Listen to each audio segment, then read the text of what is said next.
Hello, everybody, and welcome to CELPIP Listening Pro. This is Brandy speaking, and I'll be your presenter today. I'm going to introduce myself very quickly, and then I want to know a little bit more about all of you. So I am an online instructor for the CELPIP test. I've been teaching for over 25 years now, all said and done, but I've been teaching for CELPIP specifically for about the last 5 years. So it's my pleasure to be here today to offer all of you some free support with your studies as we walk through the entire CELPIP listening test.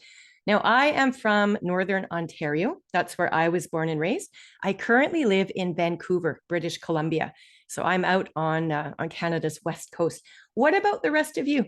Would you kindly use the chat box right now in Zoom? Let me know either where you're from or perhaps where you're living now. And I see Steffi's the first one in the Zoom chat today. So thank you for being first. I always admire the courage to be first. So we've got Steffi from India, Antonio's from Ottawa. We have Winnipeg mentioned, Calgary, Alberta's here. So it's funny, we're sort of working our way across Canada, looks like. And here come more international test takers. We've got Mexico and more Ontarios. Waterloo, Saskatchewan. So the prairies are well represented today in Canada. All right. Ecuador is also in the house. Welcome in. It's fun to get people from all over the world. What about across the Atlantic to the other side of the world? We've got one person so far from India. Anybody else international joining us today? Lots and lots of people here in Canada. So if you're in Canada, it's probably morning to lunchtime for you right now. It's 9:30 a.m. for me. And my colleague Simon is helping us out today, and he's just noted he's from England. That much we already know. So regardless of where you're from or where you live now, we're really happy to have you here, and thank you for joining us. So a couple of housekeeping rules, as we'll call them, in case you're new to CELPIP and these webinars. We are going to use the Zoom chat, just like we've been doing now, to say hello to each other throughout this whole session. So if you've got any questions at all about CELPIP, please put them in that Zoom chat. I'll keep an eye and answer when I have a moment to do so. If I can't get to your question right away, that's why my colleague Simon is here. So he can do some typing with you back and forth within the Zoom chat as well. So between the two of us, we will cover your questions today. Now, I'm going to be asking all of you lots of questions as well today, because the best way for you to learn, of course, is to practice actively. So I encourage you to use the Zoom chat box to place your ideas and your own answers to the questions we will be covering together as a group. We are going to take notes today because I expect you would be doing this during the CELPIP test as well. And note taking does take practice, particularly if you're new to the skill.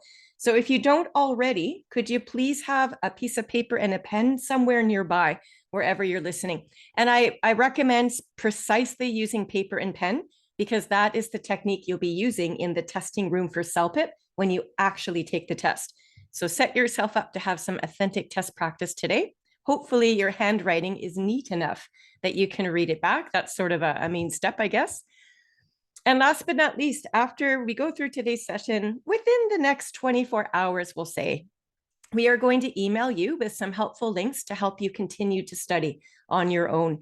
So the first link will actually take you to a survey, and that part's completely optional. If you wanted to give feedback about the session or make some requests for content you'd like to see covered, etc., you can place your feedback there in the survey. Again, it's totally up to you. You don't have to do that. The second link will take you to a study pack, and that's going to help you review all of the important listening strategies we will be covering today. So keep an eye on your email inbox for those. And last but not least, we're going to include a link within that same email that will take you to our YouTube channel. And on our YouTube channel, we keep a recorded version of each free webinar that we deliver. So if you cannot stay for the entire 2-hour session today live that we're doing right now, you can click on this link in the email that you receive later on, and it will open up a recorded version of Listening Pro. So you can still watch and catch up on anything you might have missed. So we've got all of your bases covered, so to speak. Now, here is our format for today, I guess. I'm going to spend the first 10 minutes briefly introducing you to what the listening test looks like. It is done online, so we need to know how to use the computer, where to find information that's helpful. We will certainly discuss how the listening test is scored and also the types of questions that you must be prepared to answer. So that's more of an introduction. We'll keep that part fairly short. And then the main content of today's lesson is walking through the entire listening test from part 1 all the way down to part 6. So on this test, you do have 6 conversations or audio clips to work through.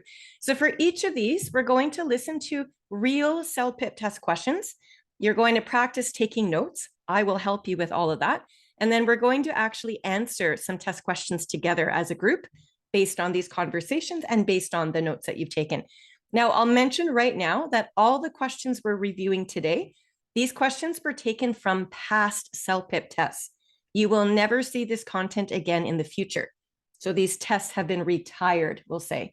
And that's the only way I can share this content with you publicly, as you can imagine. But again, they were once real CELPIP test questions. So it gives us, again, that very authentic test practice today as we study. At the very end of today's session, I'll run down our study materials.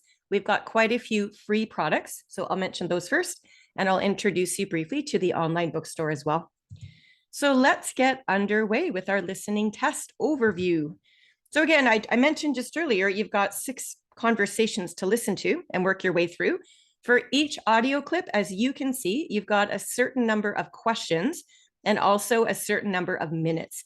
You don't have to memorize this information, as you'll be able to identify it quickly as you begin each part on the computer. And I'll show you where to find that. But just be aware that on average, you're spending anywhere from 5 to 9 minutes per audio clip. Now, at the very top is something quite unusual. It's called a practice question, and it says unscored. Literally, when you sit down in the testing room to take your CELPIP test, you can imagine yourself sitting in front of your own computer workstation. You will be wearing a headset. And of course, this is how you'll listen to these audio clips and work through the test. We want to make sure that your headset is comfortable for you. There is a volume button right on the side. So this is why a practice question has been included here, just so you can make sure that you can hear the audio clearly. It takes, frankly, less than a minute to test out the equipment. And as provided everything's comfortable for you, you would then start right into part 1 and move your way down. So that practice question doesn't count for your score, right? You begin the scoring procedure right when you start the test at listening part 1. You can expect to find or spend about 50 minutes here, give or take, for this first part of the whole CELPIP test. Now, here are some tips that we need to understand as we get ready to listen. First and foremost, all of the speakers that you'll be hearing through these conversations, they all have what we'll call typically Canadian accents. And I'm going to use myself as an example here. I mentioned earlier when I introduced myself that I'm from Ontario and I now live in British Columbia. So I was born and raised in Canada. English is my first language. So my accent is what we'll call that typically a native Canadian accent. In other words, if you can understand my accent without trouble, then you're already in good shape for the CELPIP listening test, as this accent that I'm speaking in is what you're going to hear on the test. And it's going to help you as you study from home, because as long as you get your ear familiar to this Canadian accent, you'll be prepared. You don't have to worry about other English accents that are maybe a bit tricky to understand. So if you've never heard much about the Scottish or Australian or South African or even British accent, again, my colleague Simon, if you're not used to these other types of English accents, sometimes it can be tricky to understand. So again, just get familiar with this Canadian accent for the test, and already you're focused and ready to go. All the audio clips that you'll hear on this test are going to play automatically. They're only going to play once. So this is why we take notes when we listen. You can't pause, you can't replay. So take notes as you're hearing, and then the questions that you answer come after the audio has finished.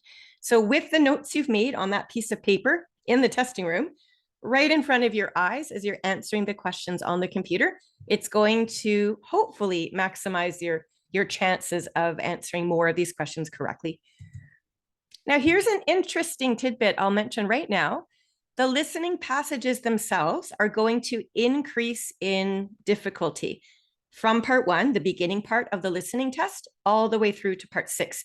So in other words, the vocabulary we encounter in the earlier parts of this test will likely be a little bit simpler, more common. You'll probably understand more of the meanings there.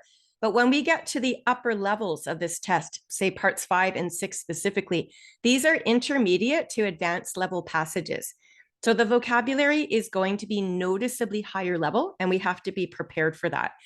Also, even the lengths of the sentences we speak in and the grammar constructs, etc., they're going to become more complex as this test moves forward. Even the types of questions that were being asked on the test are going to require more critical thinking as this test moves forward. And the test is designed that way specifically because people who are answering most of the questions correctly towards the last half of this test, these are the test takers that we would consider to be intermediate to advanced. So think about your CLB level 9 up to about level 12. Okay, so again, no tricks. It's just to really distinguish the levels from beginner, intermediate to advanced. We will walk through all 6 of these parts of the test today. So you're going to see exactly what I mean. You'll notice the increase in complexity as we go. So there are 3 types of questions that we must be prepared to answer at any time on the CELPIP listening test. And the first part here is all about general meaning. These are your very big, broad scoped topics or questions. So a classic example might be, what are the man and woman talking about?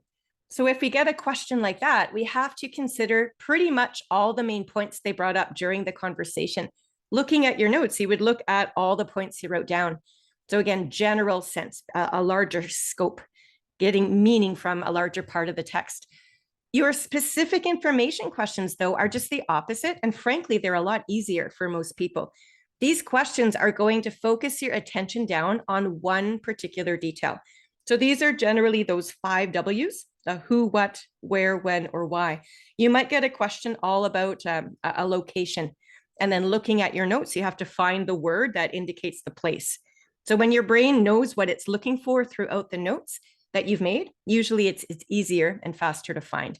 So 2 opposite type questions here, general meaning, specific info. Inference questions here, though, on the end, these are the most challenging for most people.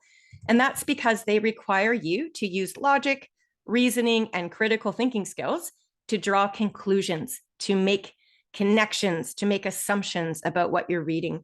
So when you look at the 4 multiple choice answers for these types of questions on your test, the answers themselves will not have been stated directly throughout the conversations. Instead, you have to fully understand what you've been listening to. Again, make those connections. And looking at the answer choices, you would select the item that makes the most logical sense. So these types of questions do require usually a little bit more practice. And we will be covering all 3 of these types of questions today to make sure that you're more prepared for the test. So a word about notes. I see we have some questions already in the Zoom chat box that my colleague Simon has been helping people out with. You're asking about paper used for notes, etc. So let's talk a little bit more about that now. So yes, you will receive paper and pen right in the testing room. So you cannot bring anything into the testing room with you anyway. All of the materials you need will be provided. So that's easy. And when you actually take your notes, what we're going to work on today, what you'll do during the test, is you're going to focus on the key words. So right away, we'll need to identify the topic of the conversation in a general sense. And then immediately after, we're going to focus our ear to identify those 5 W's. The who and the what is always the most important. So we'll capture those. We might get some when, where, why details, and we can capture those as well.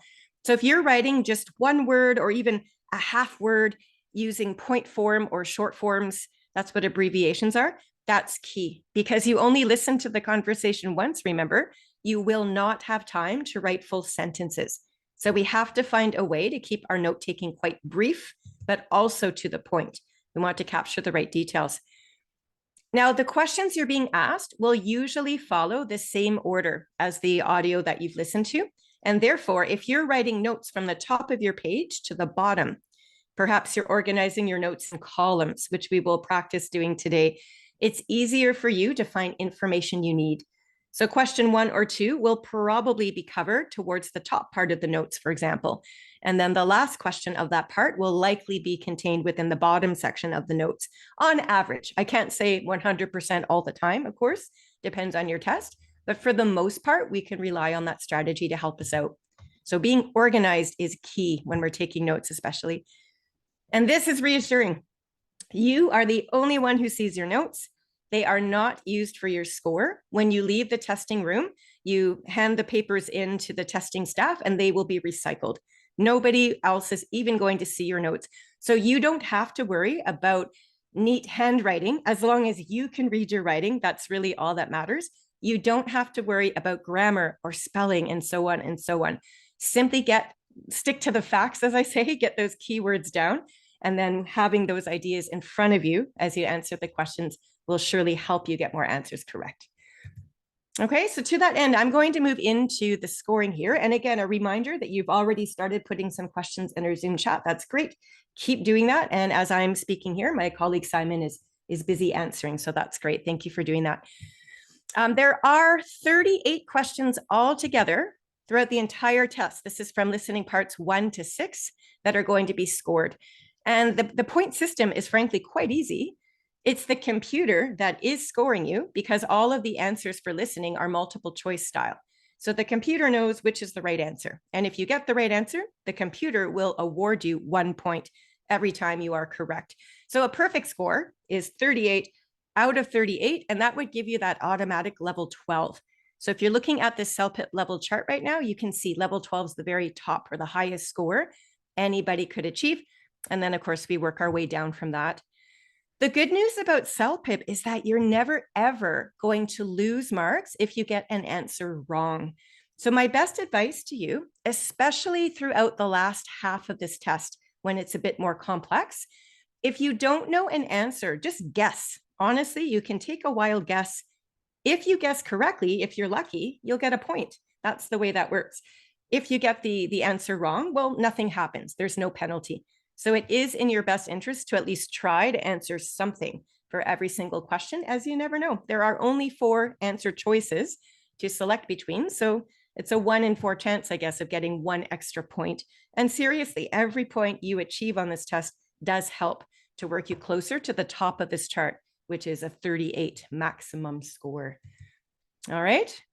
So we're going to zip in now to part 1 of this listening test. This is where the sort of the main content area of our webinar begins. So this first part's called listening to problem solving. And just like the title says, you've got, first of all, 2 speakers. They don't know each other. And one of these speakers generally goes to the other speaker as we're listening to get help with some sort of a problem. That's usually how this first part works. And I'll mention now that when you have 2 speakers on this test, the speakers are going to be 1 man, 1 woman.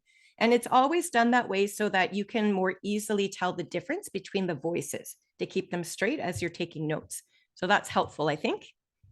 Some examples of a part 1 conversation you might encounter on your own test could be a supervisor who is meeting with a new employee to train them on their job tasks for their first day in the office.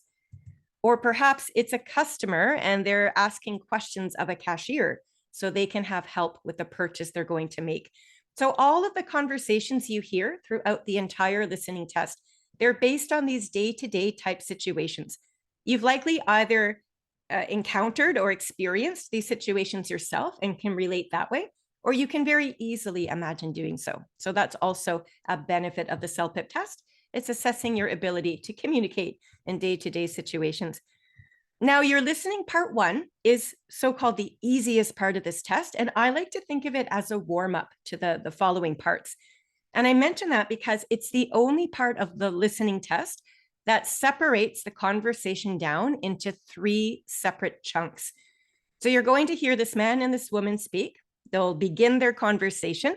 That conversation will happen for about 1.5 minutes. That's the typical length here in your part 1. And then after the first part of that conversation concludes, you'll have 2 or 3 questions usually about what you've just listened. And then after you've finished answering those questions, those same 2 people are going to continue the conversation.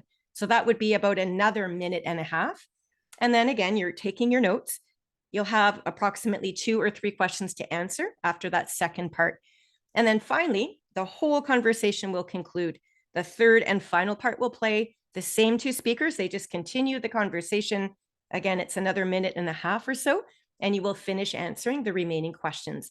So that's how this part is done. And I think by chunking the conversation down and making it a little bit shorter for each part, it's helpful for you. You don't have to concentrate for quite as long as you will need to do once this test gets up into the last parts where it's a little bit tougher. So bear that in mind. This is like a warm-up, if you will. All right.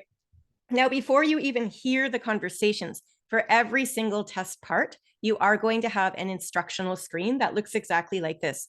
So you notice right now that there's no timer on the screen. So that means the conversation is not quite ready to play. Instead, what happens is you're going to hear a recorded voice speak to you through the headset.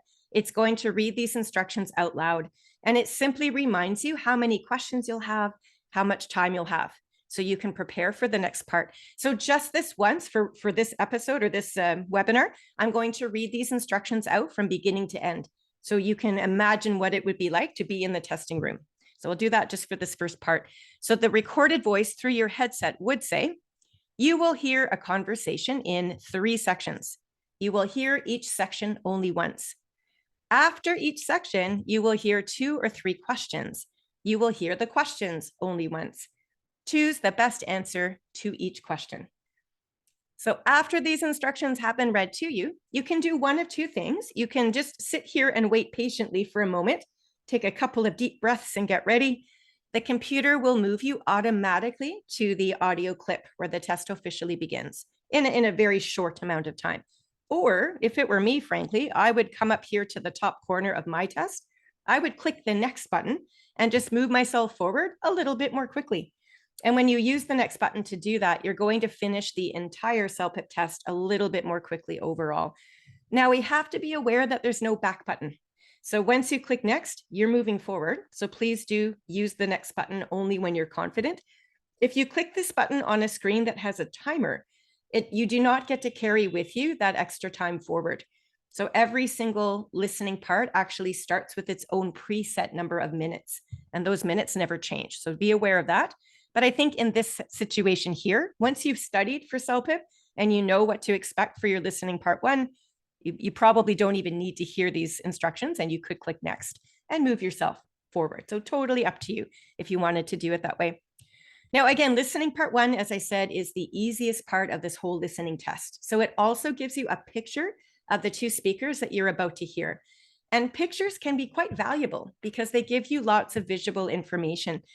So first of all, you notice there are 2 sentences above the picture, and that recorded voice will read them out to you through the headset. So it tells you, you will hear a conversation between a man and a woman. The conversation takes place in an office.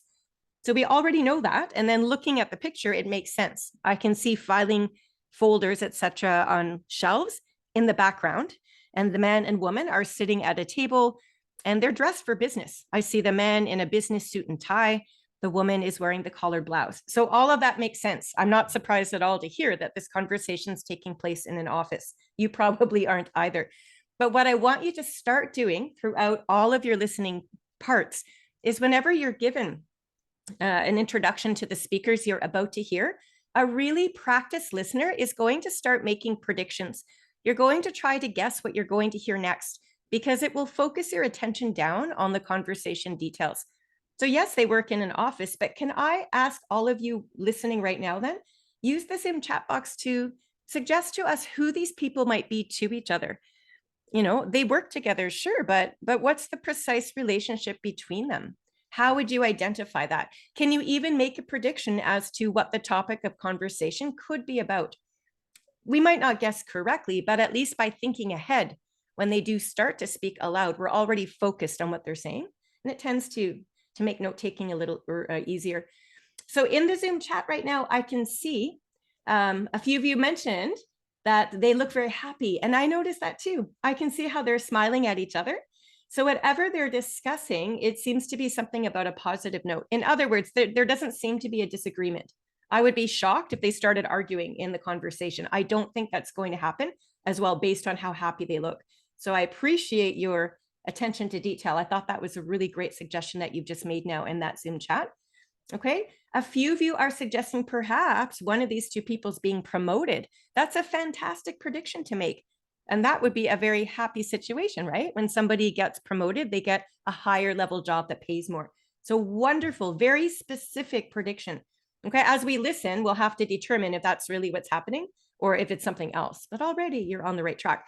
And some of you now are guessing what the job titles could be. We've had some suggestions that one of these people could be a manager or a boss, and maybe the other person is working underneath them. Perhaps they're getting instructions about the project at hand. We don't yet know. We'll have to listen to that. But these are all the types of details I want you to start thinking about. You won't have a long time to think about it, but your mind is always racing ahead. And when you can start connecting to any material personally, like we've just done, you're going to be able to focus on the words that you'll hear soon. Okay, so let's take those wonderful predictions you've just made. Let's actually get to the note taking and the conversation, and we'll see how close we were in our assumptions. So here, when you see this screen, you know that the conversation is almost ready to play. Once again, the recorded voice will speak through the headset that you're wearing and read these instructions out loud. It says to you, listen to the conversation. You will hear the conversation only once. It is about 1 to 1.5 minutes long. So this is the most important detail. It reminds you how much time you'll need to focus as these people are speaking. And when you're listening to the conversation, you will see the word playing right here. So that's a huge clue that you should be hearing the voices clearly. If for whatever reason your headset's not working, in the testing room, this is when you raise your hand and you call over a testing staff member and they'll fix it for you. But you've already done your tech check earlier, so I would suspect or expect rather that you'd have no issues. But the word playing means you are listening right now to that conversation. Now, that blue bar that you see beneath the word playing, on the real test, it's actually going to move all the way over to the right-hand side of the screen. It's the timer. So if this is a 90-second conversation, it's going to take about 90 seconds then for that blue bar to reach the end. And the reason it's there is because as you're listening and taking notes, you can easily see when the blue bar is almost at the end. You'll know the conversation's wrapping up. And again, the brain likes to have organization. It likes to know when the end is in sight. So you only have to concentrate a little bit more and then it's finished. So that's why the visual is presented to you there. Now, as far as note taking, just before I play this conversation for you, let's talk right now about one way we could use to take notes. So I trust you've all got paper and pen handy right now. What I'd like you to do right now, please, is on your piece of paper at home, can you draw a 2-column chart that looks something like this? It takes about 2 seconds of time to draw the letter T on a page. And because we know we've got a man and a woman speaking, I would recommend you actually put man and woman at the very top of the columns. You could make it even shorter, quite honestly. You could just put the letter M for man and the letter W for woman. You probably would remember what those two symbols mean, or 2 letters. At any rate, whenever the man in this conversation that we're about to hear, whenever he has some important points to make, remember about the general topic of conversation and those 5 W's, we're going to try to capture them under his column. And likewise, when the woman has her important details that she's adding, we're going to capture those details under her column. And this is going to help us organize ourselves so that when it comes time to answer the questions, we'll be able to find the details a little bit more quickly. We hope anyway. Remember too, this is the first part of 3 in your listening part 1, since the audio is divided into 3 sections. So I find it helpful myself anyway, just to label this as number 1. And we'll go ahead and capture these details. And then when it's ready to continue, we can draw number 2 and continue on down. At any rate, if you've got this ready to go on your notes at home right now, I'm going to actually play the conversation for you. And a reminder, it's close to 90 seconds long. As you're listening, please take your notes, and then I'm going to show you an example of notes that I took, and together we can compare to see if we've actually captured the same main points. So here we go. Let's listen now. Hello, Ms. Jeffers. I'm Matthew, your temp from the agency. Yes, hello, Matthew. This way, please. I have you set up here. I'm afraid your task isn't very challenging, but it's just for one day. Please have a seat. Thank you. What am I to do? These boxes on your left contain envelopes. The boxes in the middle contain letters. I'd like you to put one letter into each envelope. Make sure you fold the letter like this, so the address shows in the window of the envelope. Then put it in this empty box on your right. Would you like me to seal the envelopes as well? If you have a sponge and a little dish of water or one of those dabber things? No. Fortunately, we have a machine that will do that. Okay. Is that all? I don't need to answer any phones? No, your task is simple. I'm sure you'll be quite sick of it shortly. I apologize in advance for that. Okay, so that's the end of the conversation. I'm going to show you the notes that I took down. Your notes probably look very different from this, and that is perfectly fine. But let's see if we can really get to the meat of what it is that they're talking about. So first and foremost, did you capture the names of these two people? So somewhere in your notes, I chose to write the names above at the top. It just made sense to me, but maybe you wrote them beneath, and that's okay. But I think as long as you captured the names, the man's name is Matthew. The woman's name might have been a little harder for you to catch as it's not such a common name. And it's a last name, isn't it? So she goes by the title word Ms. Jeffers. If it was a man, it would be Mr. Jeffers, right? But since it's a woman, that's why we're using the title word Ms. So even before we look at the rest of the details within our notes, there's a lot of information you can learn about these two people speaking. One of them is definitely in a position of authority. It's a manager. And the other one, I think, is working underneath them and getting assigned tasks. Which person is the manager? Is it Matthew or Ms. Jeffers? Could you kindly let us know in the Zoom chat box right now, please, if you know? Just look at the names. I mean, you can look at the rest of your details in your notes too, of course. But if you had to identify one of these two people as the manager, who is it? Which one? Which one? Yeah. Okay, good. Everyone's saying the woman, and you're absolutely correct. If you look down into my notes, you'll see she's the one giving the instructions, so that makes sense. But looking just at the names alone, here's a huge clue that I wanted to draw your attention to. We use titles like Mr. and Ms. with the last name, like we've done here, Ms. Jeffers. We use titles like that in more formal situations. But first names like Matthew, those are definitely more casual. So right away when they introduce themselves, I think a very detail-oriented listener would pick up on that and already assume that Matthew is probably working for Ms. Jeffers. And then, of course, as they get to talking, you can confirm if you're right. And the first thing, frankly, that Matthew does say is that he's a temp from the agency. Now, if you're a temp, that word itself is short for temporary. And it means that you're not there full-time or permanently. You're there for a very brief amount of time. And if you look at Ms. Jeffers' column, that's the first detail I captured from her almost. It's a when detail. She told us that Matthew was only going to be there for one day. So again, this is how you're connecting details together. We made our assumption that Matthew's probably working for Ms. Jeffers. And sure enough, as they started to speak, we have the confirmation. And you'll notice too that Matthew, his entire involvement in this conversation, did you notice they're all questions? So the first question he asks Ms. Jeffers is, what am I going to do for the day? So I simply wrote down what to do. That made sense to me. I put the question mark in. And then Ms. Jeffers has the bulk of this part of the conversation. Every single thing here is a more specific detail about the what. So what is it Matthew's going to be doing at work? And you'll notice that there are many things involving boxes and envelopes. So every single time there was a new detail, I put it on a new line. I like to use dashes to remind myself that a new idea is starting. You could use dots instead if you wish. I just find dashes are a little bit faster to write down. That's why I chose them. But the first detail, after she says to him, your job is not challenging, you're here just for one day, she says, there will be a box on the left. I knew capital letter L. For me, I would remember that. What did you all do for left? Does anyone have another short form that you might have used instead? Let me know in the Zoom chat. But I chose capital letter L. It just made sense to me.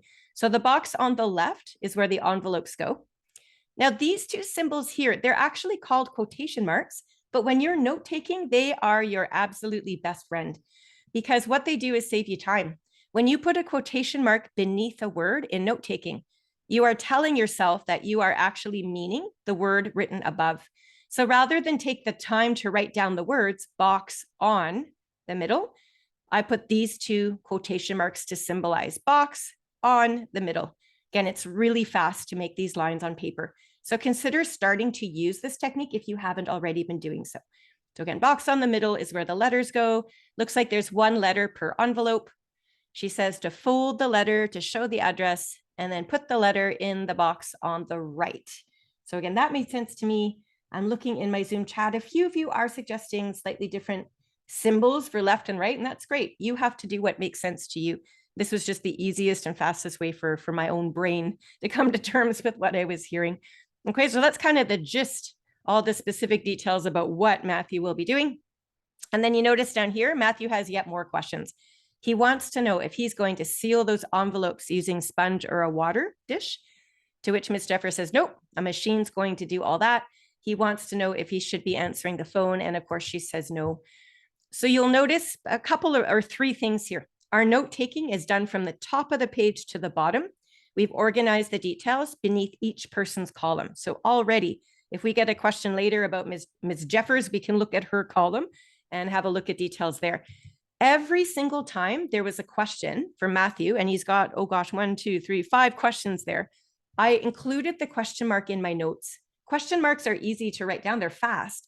But when I look back and I see Matthew's asking, that also gives me an important detail for this conversation. And then every time there's an answer, you'll notice I drew an arrow from the question to the answer. And again, that helps my eyes quickly locate details later on when the questions are coming. So the notes I'm showing you right now are quite high level. You have to bear in mind, I've had lots of practice with note taking. So I'm not expecting everyone to have notes exactly like this at home. But what I do hope is that you've been able to come up with the main topics here and some of these details to understand what they were speaking to. So to that end, I'm actually going to play for you now the first question in the piece. So what happens in parts 1 to 3 of your listening test is you're going to have the questions read out loud to you one at a time. You can see the answer choices on the right-hand side of the screen, and these ones are pictures. It looks to me like it's a sponge, boxes, water, and a phone. And right away, we have to connect that to the conversation and recognize these are all the objects that Matthew is asking about. At the very, very top of the screen, and I know it's tiny, so I'll point it out with my laser pointer, you will get 30 seconds on the clock in red print, just like you see here, to at the beginning of every single question you're answering. And this tells you it's question 1 of 8. So you would hear the question read out loud to you. Remember, the word playing means that you're listening to the recorded voice through your headset. The blue bar is the timer. So these questions will take maybe 2 or 3 seconds to be read out loud. So that blue bar is going to zip across really quickly. Okay, and then you'd have the remaining time. Here it says 27 seconds from 30 to make your selection. So with your mouse, you're going to click in the bubble that you think is correct. All right, so I'm going to play this question for you now, and I'd like you to answer it in the Zoom chat when you know. So here's the question. Please listen carefully. Question 1. What is at the man's workstation? And that is it. You only hear the question once, so I'm not even going to repeat it for you. Mean I am, yes. Yeah, so we have to listen very carefully. If you miss the question, you're going to have to guess, right? No other way to get around it for this part. Okay, I'm going to give you another 10 seconds if you wanted to place your guess in the Zoom chat. Again, you would have 30 seconds total for each question. Bear that in mind. I think right now you've all had about 20 seconds. And honestly, all of your answers in the Zoom chat are unanimous, and everybody is saying boxes. Everybody is absolutely correct. So this is a very typical way to start the listening test. I felt like this question was fairly straightforward once you knew where to look in your notes. So just to refresh our memories, here are the notes that we've already talked about. These are the ones I displayed earlier. I think you could probably answer this question in 2 ways. First of all, if you wanted to know what was on the man's workstation, remember how Ms. Jeffers gave him all of these instructions, and every single thing here involved either boxes or envelopes or letters. And then when you look at these pictures of those choices, boxes, envelopes, and letters, the only one that's pictured is the box. There are no envelopes or letters here, so we know that we'd have to select this one. That's one way to do it. Perhaps an even easier way might have been to look at the bottom of the notes that we made here about Matthew. And this is where he was asking questions. He says, am I going to use the sponge, the water? Am I going to answer the phone? And we wrote down here, no. Ms. Jeffers always says, no, you're not going to need any of those pieces of equipment. So again, looking back at your answer choices, if you eliminate the sponge, the water, and the phone, the only answer choice left is boxes anyway. So you basically do have two ways to come up with the same answer. And sometimes you can get away with that on the test, which is wonderful. We all have different learning styles. So as long as you logically select the right answer, that's really all you need to worry about for now. Okay. Again, if you do finish answering the question a bit early, so let's say you make your selection in 10 seconds and you've got 20 seconds left on the timer, that's when I would click that next button in the top right-hand corner of the screen. And you're just going to move yourself on to question 2 in that case. Or you could sit and wait for the timer to run down. And when the timer gets to 0, the computer moves you on anyway. But sometimes we just want to get through the test, right, as quickly as we can. So that's why the next button is there. But as I said earlier, when you click next, you're moving on. There's no back button. You also do not get to carry with you the remaining time. So we have to keep that in mind. At any rate, that would be the end of, let's pretend we've answered the other few questions associated there with the first part of that conversation. On the actual test, I would just use the same note paper. So here are the notes from Matthew and Ms. Jeffers. I would just extend the line down and label it as the second part of their conversation because it's the same speakers. And then you could continue to write down ideas that Matthew says, ideas that Ms. Jeffers says. We're not going to take the time to do anything more for listening part 1 right now, but these questions were taken from one of the free practice tests on our website. So I do encourage you to go back to that practice test and complete the section now that you're all set up and ready to go. Anyway, let us move on to listening part 2. Listening to a daily life conversation. So here's what this one is all about. Again, we have 2 speakers. It'll be a man and a woman. That much we know. These 2 speakers happen to know each other. That's fine. And just like the title says, they will be talking about some special event, I guess, that's happening in their lives. So for instance, again, it could be a work situation. Perhaps it's 2 coworkers and they are discussing a project that they're working on together. Maybe it's a husband and wife and they are planning a trip for the weekend. So that's what we could be listening to. Again, whatever it is, it's going to be a day-to-day type situation that we can easily imagine being involved with. From here on in, though, from listening part 2 to part 6, you're only going to get one audio clip of the conversation. It's not going to be chunked down into smaller bits like it was for part 1. So one audio clip, this one's a little bit longer. So 2 minutes as compared to the 30 seconds we had, or sorry, 90 seconds I meant in part 1. So bear that in mind. As we say, the test gets just a little bit more challenging as we move forward. So it's no surprise that the conversation's just a little bit longer, requires more concentration from us, I suppose. So once again, you would get that instructional screen and it would be read out loud to you. I'm not going to read the whole thing now, as you would do that on the real test and when you study. But do note, it tells you how many questions will come ahead in the next part. So this is the part I find most helpful. It just reminds us we've got 5 questions that we will be answering. And again, they'll be read out loud to us one at a time, and we go from there. So I think if it were me, if it were my test, knowing I've got a man and a woman speaking, I would probably go ahead and start getting my notes set up for the conversation when it plays. So can we do that right now, please? On the same piece of paper or the backside of whatever paper you just used for part 1, could you just write down another T-bar chart, like a little column chart? And again, we can put man on the one side and woman on the other. So it doesn't take long to do that, but we might as well use our time to get the notes set up while these instructions are being read out loud to you. And then when we go to this next instruction screen, it'll tell us more or less who the people are. So again, it's 2 colleagues. And this one also tells us that they are in a break room at work. So we don't have a picture this time to look at, but at least we can get our minds around the fact that they're on break at work, 2 people talking. You can imagine yourself in a break room with a colleague and start thinking about conversations you might hear. That's what's happening here. So as soon as we see this screen, we know the conversation will just about be ready to play. You'll hear that recorded voice read these instructions aloud to you, and the important piece is here again. So it'll be closer to 2 minutes long. So again, I'll play the whole 2-minute conversation. Can you do your best, please, to capture the ideas that the woman says under her column, and likewise with the man? So try to figure out the main topic of conversation and then really focus in on those 5 W's. So who are they? If you catch their names, write them down. If you catch their job titles, write that down. It's important. And then what are they talking about? And there could be some when, where, why details too. Depends. So do your best, and then we'll compare notes and see how it goes. Hi, Naomi. How are you adjusting to the night shift? I'm not.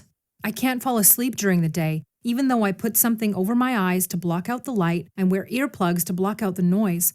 So I'm really, really tired. I read an article the other night about how the night shift doesn't fit our natural body rhythms. Most of us are built to rest at night. The article also mentioned that people who work the night shift often have concentration problems and even coordination problems.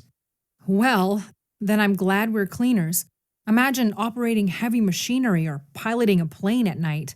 Yes, there are more accidents on the night shift. The article even said that police officers who work the night shift are angrier than those who work the day shift. I believe that. My daughter asked me yesterday why I was so cranky. By the way, how do you deal with never seeing your family because you work the night shift? My parents and siblings are overseas, so it actually works well for me to call them during the day when I'm at home. But I do miss the after-work things I used to do with my friends. Yes, I guess it's hard to maintain a social life when you work the night shift. But on the bright side, there are no lineups in the grocery store. True enough. Listen, we've got 10 minutes left on our break. I'll make you a cup of coffee to get you through the next couple hours. Do you drive or take the bus home? Thanks. A coffee would be great. I take the bus. Good. Tell the driver what stop you want to get off at and ask him to wake you up. That's what I do. Then you can try to get some sleep on your way home. I don't know if I can, but it's certainly worth a try. Maybe the movement of the bus will rock me to sleep. Alrighty, that would be it. Get ready to answer a question. I'm going to play it for you right now. Have a look at your notes to answer. Question 1. What are the man and woman talking about? That's it. So on the real test, you'd have 30 seconds to make your selection. Go ahead and answer, please, in the Zoom chat if you know and if you wanted to participate. If you don't want to type your answer in, just make note of it at home at the very least, so you can follow along. I'm not going to confirm the right answer quite yet, as I wanted to look at our notes first. But yeah, I think a lot of you would probably have your notes ready to go and be able to answer this on your own. So looking good. We definitely have lots of great ideas coming into the Zoom chat. Everyone seems to be leaning towards that top answer choice A. So let's have a look then at our notes and see if we're correct, if really the topic of conversation is about problems working the night shift. So what I've done just for right now as we're studying, I placed the question in print at the top of the screen. You can see it now. It says, what are the man and woman talking about? Now, remember, on the real test for the first 3 listening conversations, you're only going to have the question read to you. You can't read it yourself. But I thought, since we're looking at our notes anyways, it's helpful to have that question up there facing us so we can study more accurately. Now, I don't know how many details each of you were able to capture. I think I managed it in about 7 key points. And I'll briefly show you what my notes look like. And then again, we can look at ideas that you had too. So the woman had the very first key point, and she mentions that she can't fall asleep. So she's tired all the time. You notice I drew the letter X. The X is so quick to capture on a piece of paper, and it is associated with an idea of negative. You can't do something, you don't like something, right? I use the X. Did any of you have a different symbol for can't fall asleep? Again, let me know. I always am open to new ideas, but the X is certainly one you could use if it works for you. And then the man also, he had the next point. So under his column, I wrote down, he said something about how it doesn't fit our natural body rhythms. So I went ahead, wrote that all down. He then said that there were concentration and coordination problems. So I shortened both of those words, as you can see, concentration and coordination. I wrote as many letters down as I knew I would need to remember these words later on. If you needed more letters, then you might have written the whole word if you had time. So again, you definitely have flexibility, but you must do something to capture the idea clearly so you know what they mean later on. The man continued, and he mentioned that there are more accidents, and it looks like people are getting angrier and angrier. And again, I like that little plus sign. For me, that's a fast way to capture more or increasing. Some of you might have drawn an arrow pointing up. I suppose you could have done that as well. but find a symbol that works for you. That's really fast to draw. And then the woman continued. She says that she's cranky. That means that you're not in good humor and she can't see her family. I guess that's why she's cranky. Makes sense to me. And the man also misses after work activities with friends. So I tried to shorten that down a little bit. And then last but not least, the woman gets the end of the conversation where she says, there's no social life. I don't have any social life at all. So again, we've got 4 key points split between the 2 speakers. And we were supposed to try to figure out what the man and woman are talking about. And earlier, when I asked you to answer this question, you all selected choice A. And you're absolutely correct. This is the right answer to the question. All 7 of those points, if you think back to the notes we just discussed, they're all identifying different problems working the night shift. When you don't see your friends and you're cranky and you're tired all the time and so on and so on. All right, so that's why this answer makes the most sense. The rest of those ideas there, list or answer choices B to D, are very specific in particular. So when we're trying to figure out what the main topic is, we're not being asked to identify one specific detail. And this leads me to my next important question. Well, see if you can get this right today. Usually when I do this listening webinar, people struggle with this, but I'm going to say you seem like a keen audience today. Let's see if you can tell me right now in the Zoom chat box which type of question we just answered. What are the man and woman talking about? Is this a general meaning question? Is it a specific information question? Or is it an inference question? Let's see who knows this one today. All right. I'm not surprised to see quite a variety of guesses coming in. So first of all, those of you saying this is a specific information question are unfortunately not correct. We're not looking for a specific detail at all. We're also not being asked to make any inferences. Now, nobody selected inferences today, which is great, but an inference would be when we have to make assumptions, and we don't have to assume anything. Because again, the man and the woman are addressing this topic of conversation quite directly with all of those examples of problems working the night shift. This is a general meaning question. And again, the only way that we know that answer choice A is correct is because every detail that we listed in our notes has to be considered in a big picture way to put it together and say, oh, wow, every single thing they talked about is an example of a problem working the night shift. So clearly that would be the general topic of conversation. They're listing problems, and then we get into what those specific problems are. So sometimes, let me recap. For those of you that are a bit confused as to the types of questions, it is absolutely the most important thing that you get the answer right on the test. So if you knew that answer choice A was correct, but you have no idea what type of question that is, that's okay for now. The main thing is that you get the answer right and you earn a point towards your listening score. But keep in mind, we're only in listening part 2. Once we get into parts 5 and 6, where it gets a lot harder, understanding the type of question that you're trying to answer is actually going to help you know where to look in your notes to find the information necessary to answer in time. So that's why I do think it really is helpful eventually to learn the types of questions that you're working through. But this one is by far definitely a general meaning, very classic one. You'll get questions like that often throughout your test for sure. Alrighty, so far so good. Everyone's hanging in there and getting lots of great information into the Zoom chat. So let's continue that now with part 3, which is listening for information. In this particular part, again, you've got 2 speakers. They might know each other, they might not. That part really doesn't matter. But as there are 2 speakers, we know there will be one man and one woman, just like we've heard before. One of the speakers clearly has information that the other one needs. That's why we call it listening for information. So for example, maybe it's a customer we're listening to and they're making a purchase like a new car from a salesperson. So they would have questions, of course, about that. Perhaps, again, it's another work type situation where an experienced employee is training a new hire so they know what to do on their days in the office. All right, so again, day-to-day type situations. And as always, from this point forward, we get one audio clip, but look at the length. Again, we've added just a little bit more time to this conversation. So it's now about 2.5 minutes. The last one we just finished about problems on the night shift, that one was about 2 minutes. So again, the test gets a little bit more challenging as we move forward. And part of the challenge is just having more information to listen to, as well as the vocab, etc. So here's your instructional page. Again, it will tell you how many questions will come your way. So you've got 6 questions to note. The rest of this is the same. So as these instructions are being read to you through your listening headset, this is the time where, again, you get your notes set up. So can you please do that again? If you've got room left on the same piece of paper as before, you might as well continue to use it. Some of you might need a fresh sheet, and that's fine too. But if we draw one more T-column chart and put man on one side and woman on the other, I think that's definitely a good start. And as soon as these instructions are done, we get the intro to who these people are.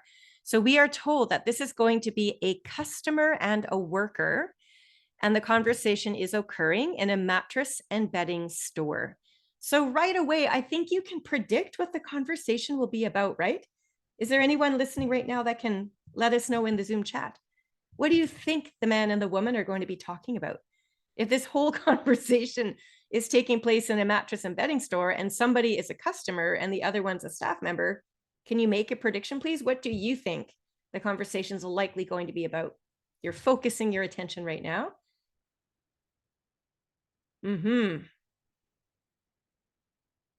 Yeah, I think we're going to be hearing a conversation about this customer who has all sorts of questions about either pillows or blankets or mattresses, etc. And then, of course, the staff member is going to try to make a sale. That would be my assumption. And it looks like in the Zoom chat that that's what the rest of you are thinking too. I mean, maybe it'll be different, but I can't imagine what else they might be talking about if it's a customer and worker. So again, getting your mind ready to hear and assess your evaluation is a good way to go here. One other thing I will mention is we don't know who's who yet. We know there's a customer, we know there's a worker, we know it's going to be a man and a woman. So as these two people start talking, can you write down in your notes which person is the customer and which one's the worker? So I presume at the top of your notes right now, you've just got man, woman.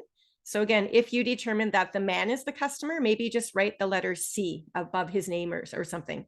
And if the woman's the worker, perhaps you could put W or something. Do something to identify for yourself who's who.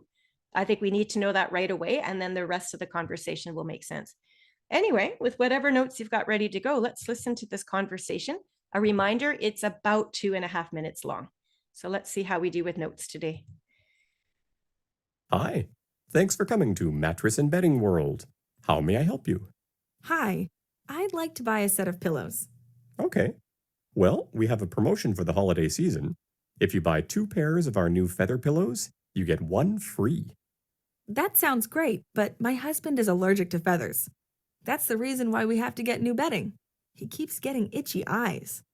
I'm interested in getting some synthetic pillows. Ah, I see. Well, we do have the synthetic filling, but there are actually a lot of alternatives you might want to consider instead of feather. Are you looking for a firmer pillow or a softer one? I'm not sure. These are meant to be a Christmas gift for my husband. What are the different types? Besides the synthetic, we have the memory foam and the latex, which are both really comfortable. If you want something good for neck pain, you might consider a microbead or buckwheat pillow. Buckwheat? Really?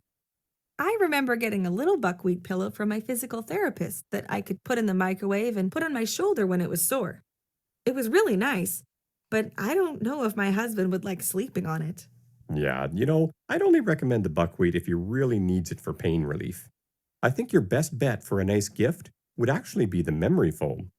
It's a little more expensive, but it's our most popular pillow right now. I've heard a lot about memory foam, but I've never actually slept on it. What is memory foam exactly? Well, it was originally developed by NASA. You know, the organization that sends people into space? It's basically a foam with a cell structure that allows it to form around whatever it touches and then spring back into shape, so it never loses its shape, unlike other kinds of pillows.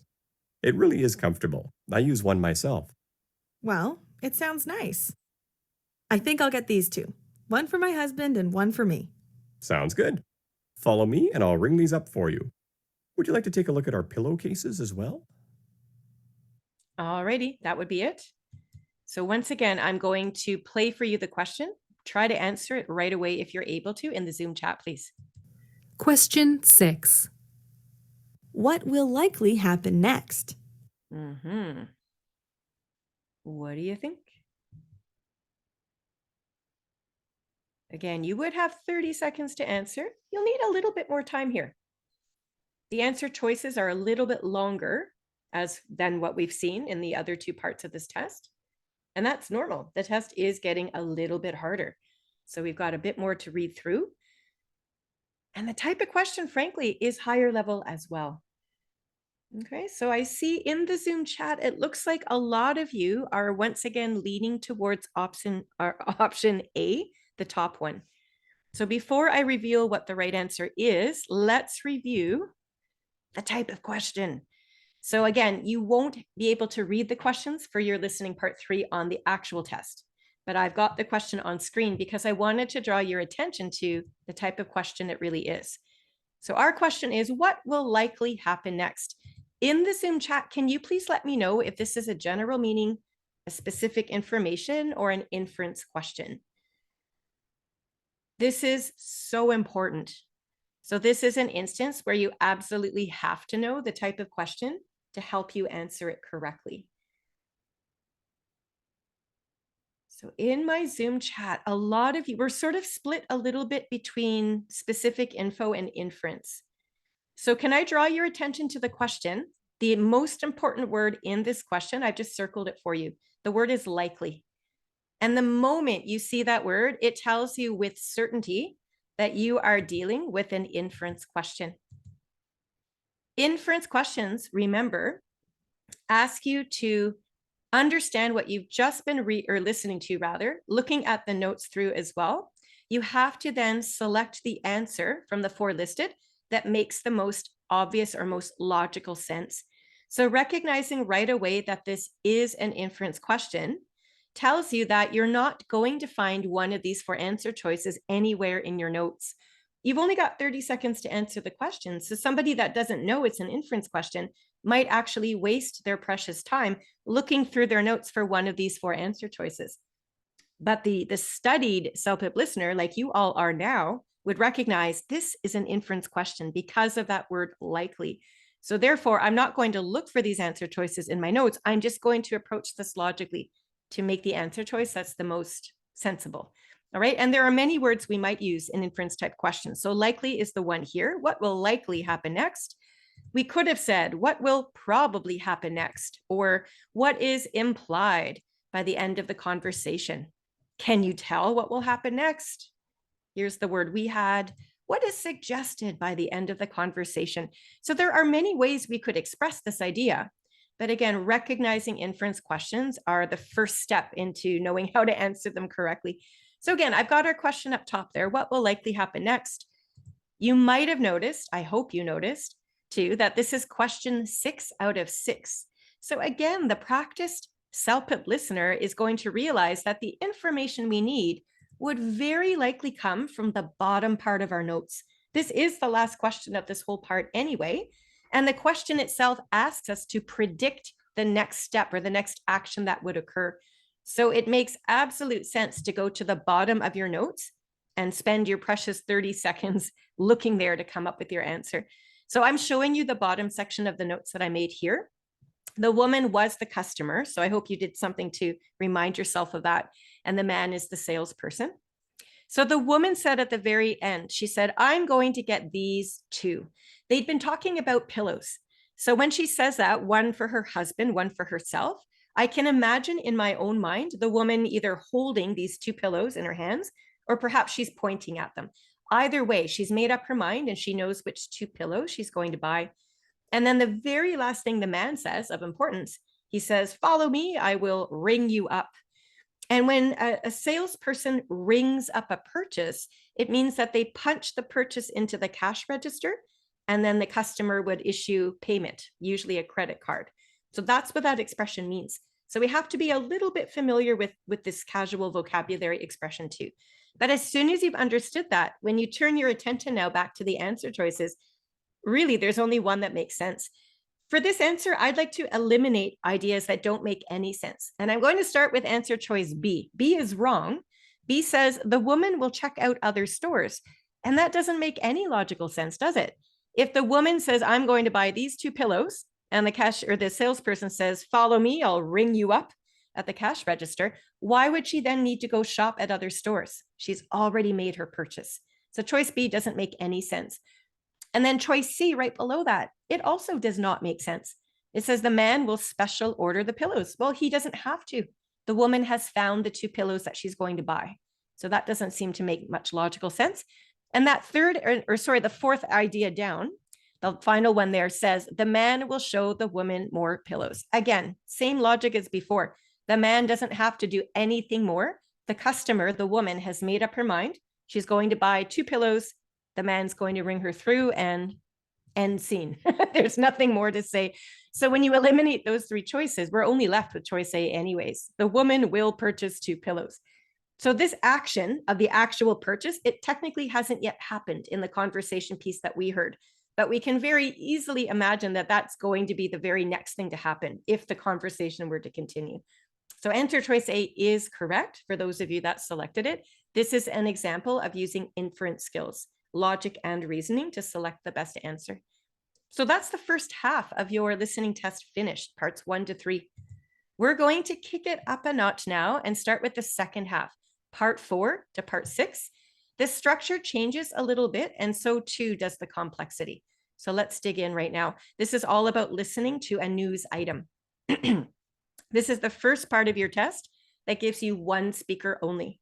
It could be a man, could be a woman, but it's going to be 1 speaker talking to you, and they are going to be providing information. It's sort of like listening to a news reporter give you information about current events.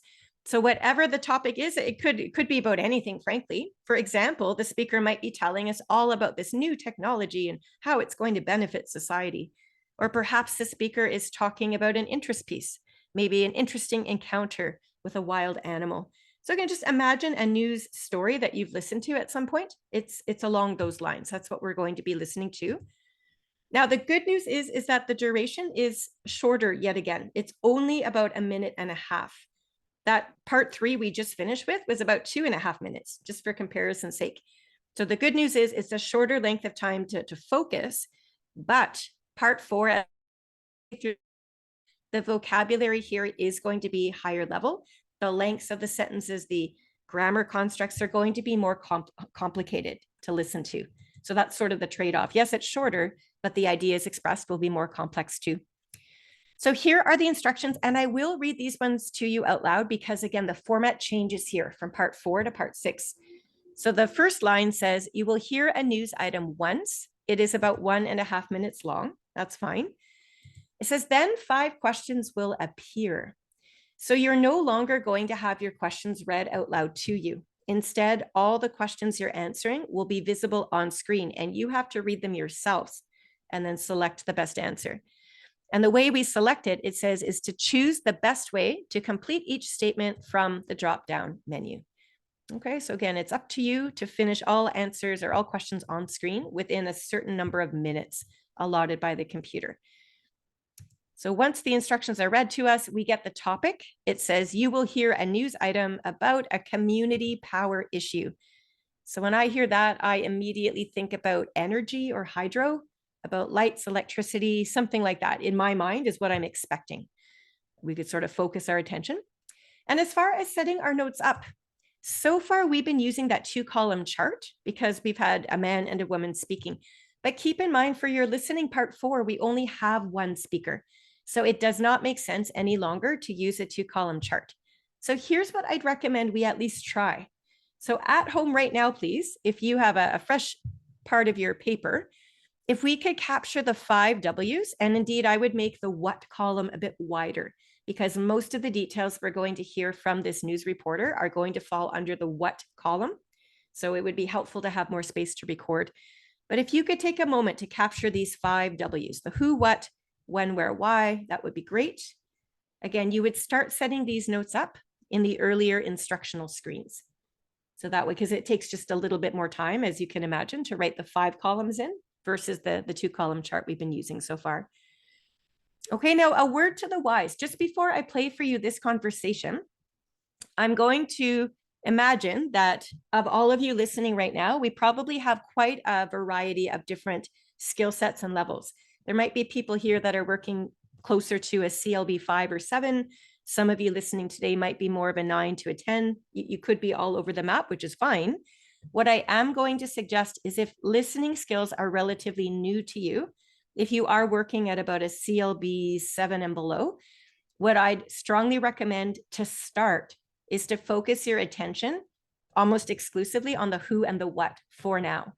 Those are the two most important parts of any conversation. So if a name is mentioned, write it down under the who column. If a job title is mentioned, same thing, get that down.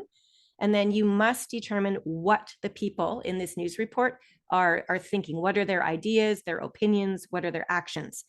That would be a good starting point. So if you can get a lot of detail around those two aspects, you will have lots of information to answer the questions, some of the questions anyway, on this part of the test. For those of you that have practiced a lot more with your listening skills, your note-taking, I'd say perhaps you're working more at a CLB 8 and higher. You probably already, you still have to get the who and the what. But I think by then we can also start capturing some of these other details. So there might be some when, where, why details that are also important. So I would do that as the next step. And I caution you, I always say, chunk it down into manageable steps for yourself, because if you try to get all the details down the first time and you're relatively new to note-taking, I suspect you're going to find it quite challenging. So we're going to sort of do step 1 and add on to step 2 if we're able. But let's see how we do. This is a 1.5 minute conversation, so I will play the whole thing. Try your best to fill in whatever information you can capture, and then we'll go through the notes and answer a question about it. Due to the high winds over the weekend, many trees came down in our community, several into power lines. Consequently, 100 residents were without electricity for several hours. This is nothing new for most of us, but for Inish Chandra, the experience was anything but routine. A fallen tree caused a live power line to land in her backyard. Fortunately, when she opened her door to let her dog out before retiring for the evening, it refused to move. Puzzled, she shone her flashlight into the yard to investigate and saw the downed power line, only then hearing the buzzing sound. Later the next day, Mayor Pine announced that this problem was actually getting worse. He suggested burying all the power lines or cutting down all the trees within 30 feet of a power line. He admitted, however, that both solutions are too expensive to consider and that the latter would be a shame. Residents are reminded to exercise extreme caution during a power outage. Any wire on the ground or hanging from a pole should be considered live and be avoided. Fires should be reported immediately. Okay, that is it as well. All right, so let's see what we captured. Again, so I've sort of got 2 steps here. Let's go through this little bit by little bit. So of these 5 columns up here, the very first thing we learned, and this is crucial, everybody has to have this information or it's really hard to make sense of the rest. We have to understand that trees came down on top of power lines. Absolutely have to have captured that somehow in your notes. If, again, you're at a more intermediate or advanced level, you might have captured this second detail. So as a result of the trees coming down, 100 residents were without electricity. So again, just to recap, this is a must-have. We have to understand that. This is a nice to have if you've got the skill set to write it down, but this detail will be more important for now. This happened on the weekend. I honestly don't think that's that important, but I happened to have a quick second to write it down, so I did. It happened in the community. Again, I don't think these details are that important. I actually do think this detail is important.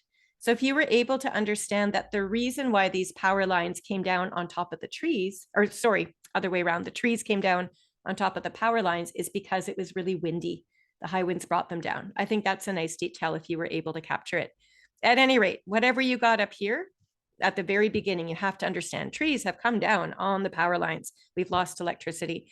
There were only 2 people mentioned in this conversation. Because it's a news report, it's a more formal style of speaking. So the last names are always the most important. So the woman's first name here, I'm not even sure I caught it because it's not a name I'm familiar with. I think it was Ines or Inish. I just put the sort of the initial to start, but it was the last name I captured, Chandra. And in my mind's eye, I figured the questions to come on the test later are definitely going to use the last name because again, it's a formal piece. So having that last name down is the most important detail under who. So that's why I really focus my attention there. So Chandra saw the tree go down on the live power line, and she noticed this in her backyard when she let the dog out. I guess she saw the line down, she heard the electricity buzzing. So you might only have had time to write this down. She saw a tree down, maybe you captured it when she let the dog out. I would say that these are the two most important details. If you did also capture these ones, great. But as a starting step, these are the two that you'll need. Mayor Pine is the only other person mentioned in this entire news report. And Mayor Pine has almost two solutions. I hope you caught them both. The mayor is suggesting we either have to bury those power lines in the soil under the ground or cut the trees down. And I drew a little $sign here to remind myself that the reporter had mentioned, oh, this is going to be a shame. It's going to be expensive to do that. So this all took place on the next day. So hopefully you've got the two people in question. You have a basic understanding anyway about their input into this whole news report. At the very end, we almost get a conclusion to the report, which is why I left a space here. So it says here, what I captured anyway, where residents are reminded to be careful or to take caution. Wires are considered live, so avoid them.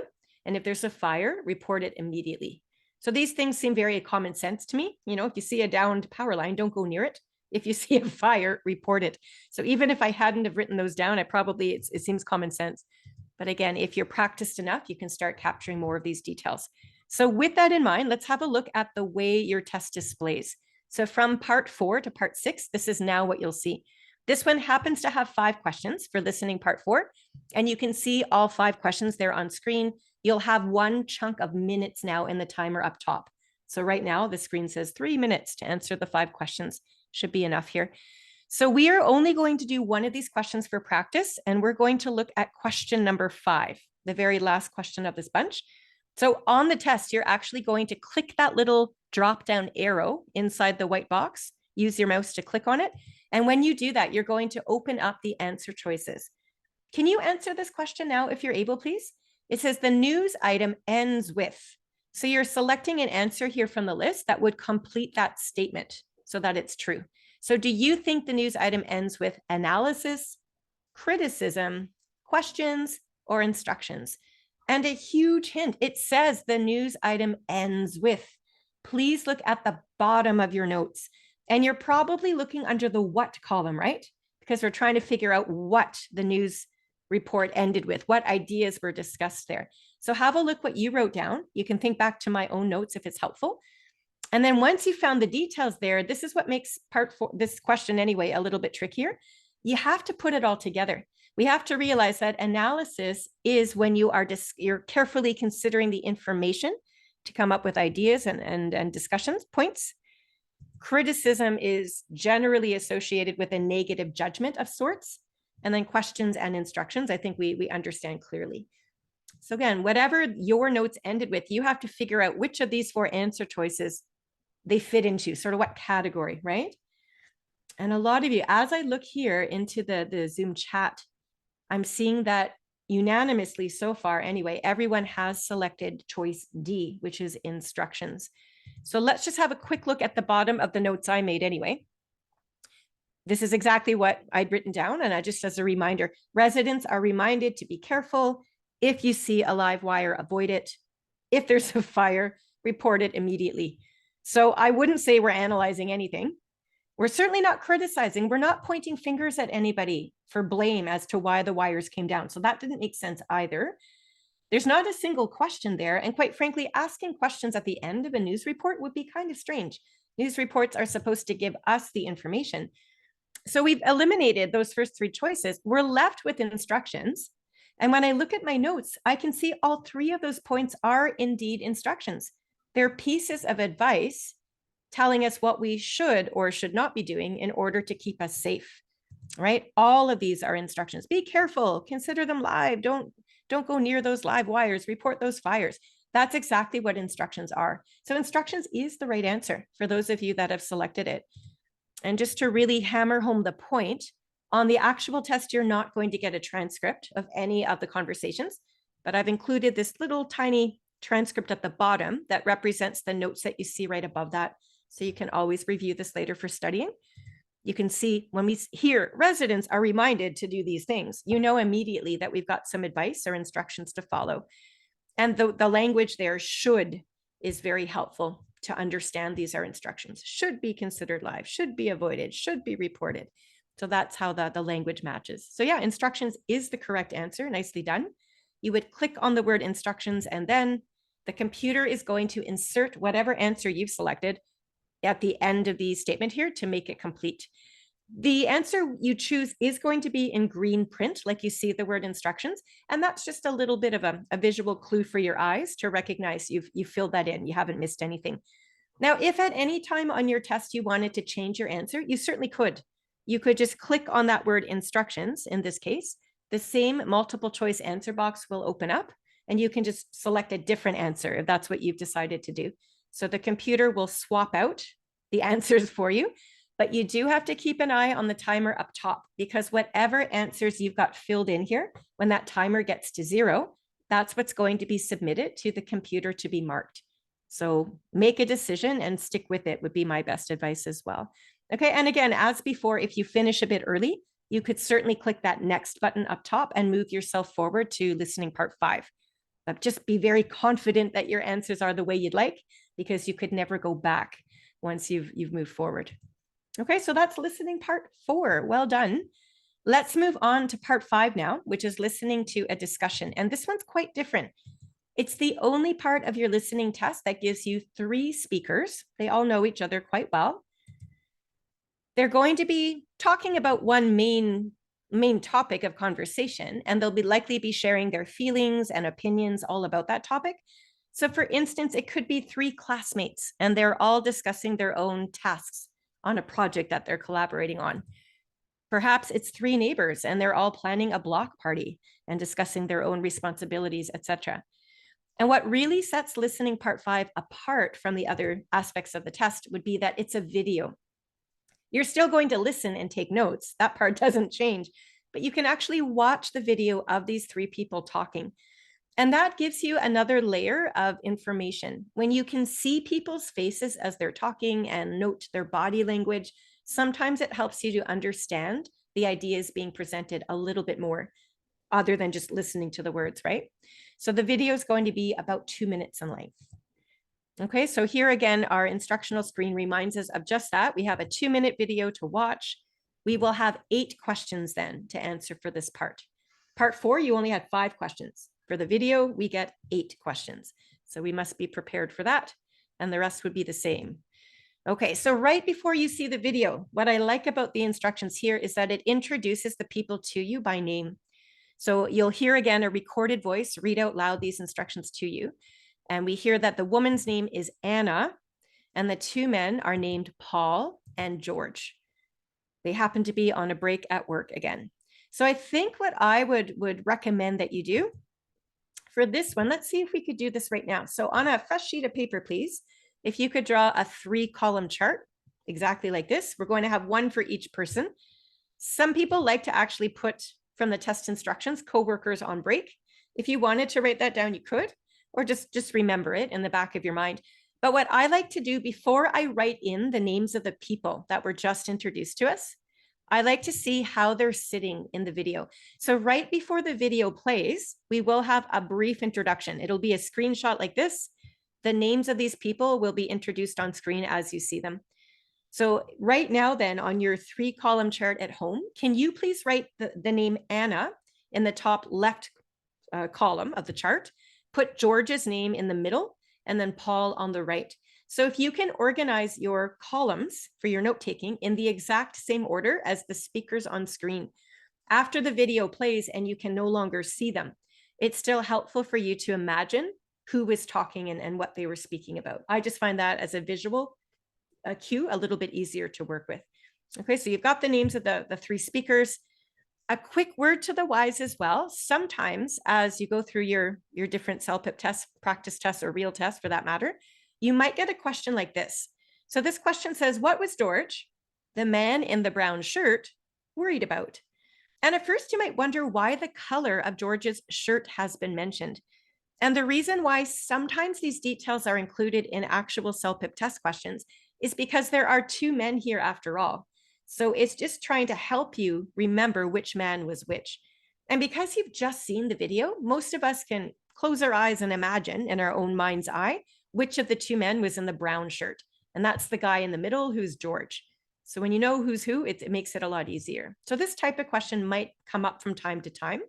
And that's why, again, the color of the shirt's mentioned.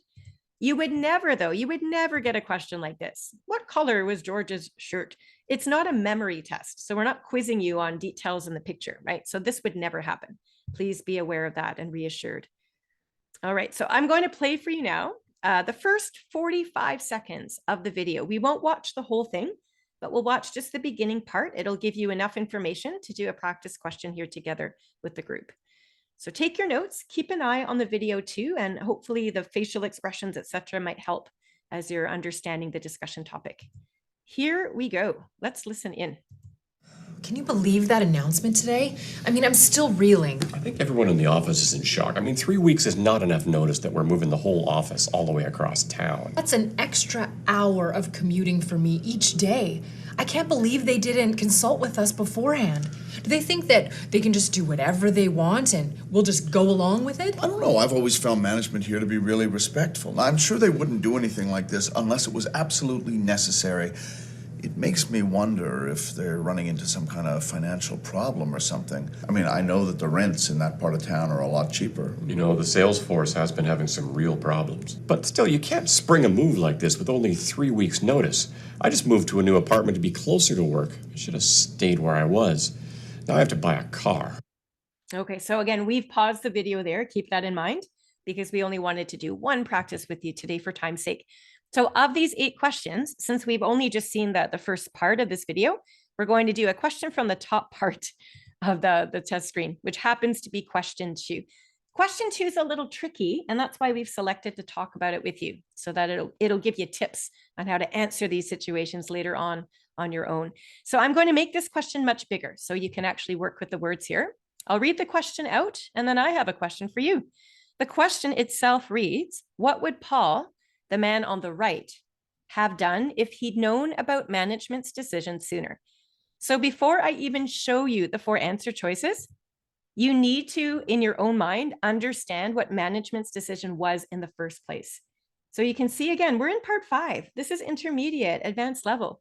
We have to start making more connections between the information we're taking in.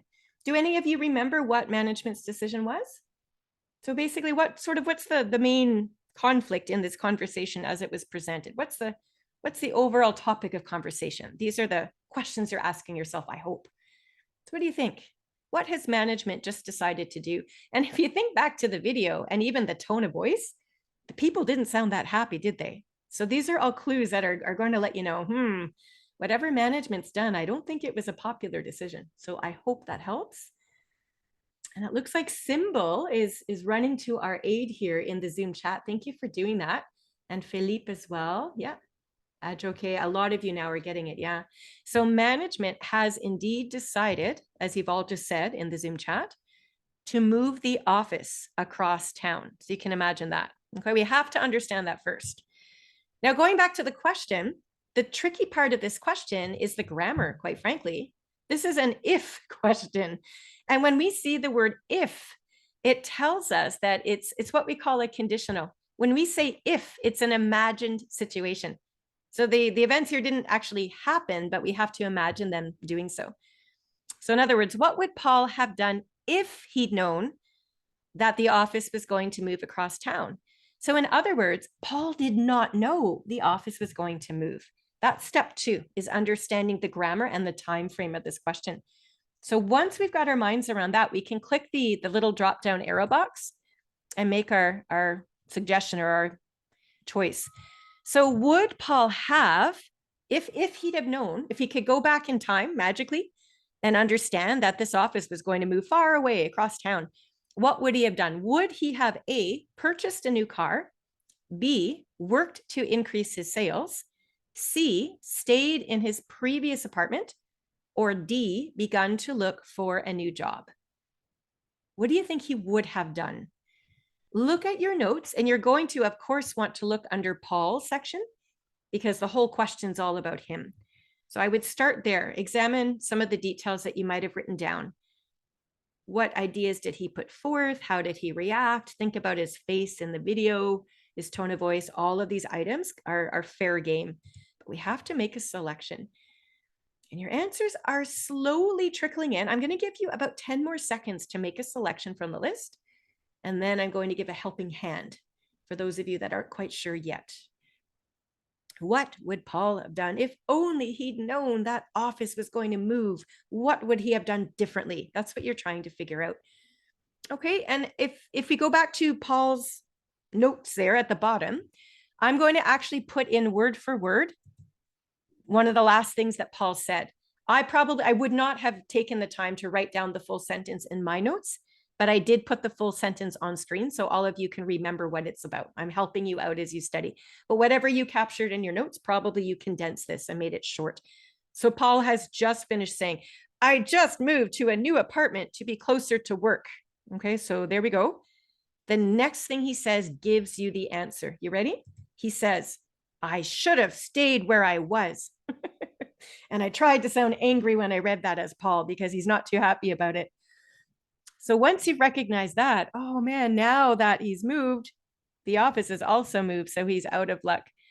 The only answer here then that makes sense would be choice C, which is the one that most of you selected in Zoom. So that's great. Yeah. So if only he'd have known, if he had a magic time machine, could go back in time and understand that the office would move, he would have literally just stayed in his old apartment, because I guess his old apartment is closer to where the office now is, right? So again, it's the grammar, it's the time frame of this question that is tricking us up a little bit. Some of us probably selected choice A that says purchased a new car. The reason why sometimes people choose that one, and I put it in red because it's wrong, but I can easily see why some people might select choice A. Again, at the very bottom of my screen, I wrote in red print the very last thing Paul said before we stopped the video. He says, now I have to buy a car. And the fact that a car was mentioned, sometimes people see the word car in answer choice A and they automatically assume it's got to be the right answer. And the reason why this one is not right, even though the word car was mentioned, again, it boils down to the time frame. When we say now I have to buy a car, technically Paul isn't talking about the present moment. He's actually referring to his next step, which is a future action. And this question is not asking us, what will Paul do next? If that was the question, what will Paul do next? Well, then the answer choice would be A. Yeah, he'd buy a new car. But that's not the question. The question wants to know, what would he have done in the past if only he'd known the office would move? And the only answer choice here that makes sense would be stayed in his previous apartment, not future, but we're focusing on those past actions as an imagined situation. Okay, so choice C is correct. Whoop. We're going to click on that, add it. The computer does the rest of the work for us and move on. So again, I wanted to walk through this particular question with you because it is a really good example of how understanding different grammar verb tenses is going to actually help you make more meaning and sense of a question. And as you can see yourselves, this is intermediate to advanced level, right? When we start working with these if and what would have happened and so on, we need to have more practice and development with their language abilities to even get our minds around the time frame. So that's what makes this question a little bit tricky. But now that we've done this practice together, I'm hoping the next time you have a question using that if clause, it's going to remind you that we're focusing on an imagined situation, usually from the past. Anyway, let's move on. Part 6 is the last part of your listening test, and it is also the most advanced. So let's see how we do with this today. We've got one speaker talking to us. The whole part is called listening for viewpoints. So what's going to happen? It's again, kind of like a news report in a way. The speaker is going to be introducing the main topic of conversation right at the beginning. So we have to understand that first. But then the speaker is also going to introduce several different people throughout the conversation piece. So the people might be mentioned by name, or perhaps they'll be mentioned by job title. So when you're taking notes, I want you to keep your ears open to specifically write down the people's names that are mentioned. That is step 1. And once you've got the names of these people, we have to understand what their opinion is about the main topic. Some people throughout this little news report, if you will, might agree with each other, but others might disagree. It's up to you to understand their opinions and feelings and ideas regarding that main topic. And last but not least, here's the really advanced part. We have to figure out why they feel that way. And usually throughout the speech itself, the why is not directly stated. So instead, we're going to rely on our capabilities to make inferences and assumptions. Once we know what they're feeling, oftentimes we can suggest an idea to support why it is they feel that way. So again, this is partly what makes it so advanced. Some examples here, just to get you thinking. It could be a speech all about climate change. Maybe that's what we're listening to, and then 2 or 3 people mentioned throughout the speech will have different ideas about how we can control climate change, perhaps. Or maybe it's a presentation about the effects of some sort of technological device. And again, some people in the speech would favor the device, others might disagree, and so on and so on. So just to put it into perspective, it is only one audio clip, but again, this is the longest piece you'll be asked to work through for the whole listening test. No surprise, this is listening part 6. This is advanced level material. So 3 minutes to concentrate on some very complex structures. Let's dive in, see how it goes. Here's your instruction screen. Again, it reminds you 3 minutes. You're going to have 6 questions to answer. And at this point, you'd want to start taking your note, or setting up your notes rather, to get ready to take. And I've got one last format for you to try for note taking. The instructional screen tells us this is going to be a presentation about advertising and children. So some people on their notes actually like to get the title down just because it keeps their mind focused. So you're very welcome to do that right now on your practice note taking at home. I would recommend for listening part 6, can we try a 3-column approach? And we're going to have just the who, the what, and the why. These are the 3 details we're going to need to answer the questions. So it's a little bit shorter than what we did for that news report earlier in part 4. But who is where the names go, what is what their opinions are, and then why is, of course, why they feel that way. If you can fill in all of these details for each person mentioned, you'll have what you need to answer the questions. So let's see how it goes. All right, I'll give you just a moment to make sure you've got this on your paper at home. This is your last opportunity today to do some note-taking practice. So let's make it a good one. Here we go. So remember, it is about a 3-minute clip. I'm only going to play for you, though, the first 35 seconds for now as we're practicing. And then we'll answer one question together. And then you can go on and do the rest of the test when you're fresh, as it's available on our website. Okay, you ready? 35 seconds. I'll give you one last hint that you're only going to hear about one person in this first 35 seconds. So as you're focusing, try to capture that person's name, who they are, what they think, etc. Let's see how it goes. Here we go. The increased amount of television advertising aimed at young consumers has led some parents to question whether such targeting has negative consequences. Kathy Chen is a concerned mother of 3 young children. She recently started a parents' network that is advocating for constraints on advertisements aimed at children. Chen's personal concern is that advertising to children is unethical because it causes children to nag their parents for products, harming parent-child relations. All right, that is as much as we're going to listen for now. Again, on the real test, it would continue for about 3 minutes altogether. So here are the 6 questions. And if you just take a quick glance here, Kathy Chen is identified in the first 2 questions. And then looks like questions 3, 4, and 5 reference a second person named Ralph Greenman. And then question 6 at the bottom, again, goes back to Kathy Chen. So this is very typical in your listening part 6. You might have 2, maybe 3 people. It all depends on the actual conversation clip. But do be aware that you need to focus on each person's opinion, why they feel that way, etc. So we only listen to the first 35 seconds, which means we're really only able to answer the first question or 2 from what we've learned so far. So let's do question 1. It says, Kathy Chen is responsible for. Now I'm going to open up the answer boxes and you're going to see how long the answer choices are. Again, this is advanced level. So think CLB 10 to 12, somewhere in there. I'll read these answers out loud. I don't want you to stress too much about answering it quite yet because we have to talk about it so it makes sense, I think. So is Kathy Chen responsible for A, creating a children's advertisement-free television network, B, beginning a group that advocates for more children's TV programs, C, banning children's advertising from state broadcasters, or D, pressuring for limits on advertising to young children? So because these answer choices are so long and because the vocabulary is quite high level, our ability to paraphrase information, meaning understand ideas in our own words, is really going to help us out in these more advanced parts of the test. So before we even consider these answer choices, let's back it up. Let's go way back. Let's have a look at our notes. So I don't know what you wrote down about Kathy Chen, but I captured about 3 ideas or so.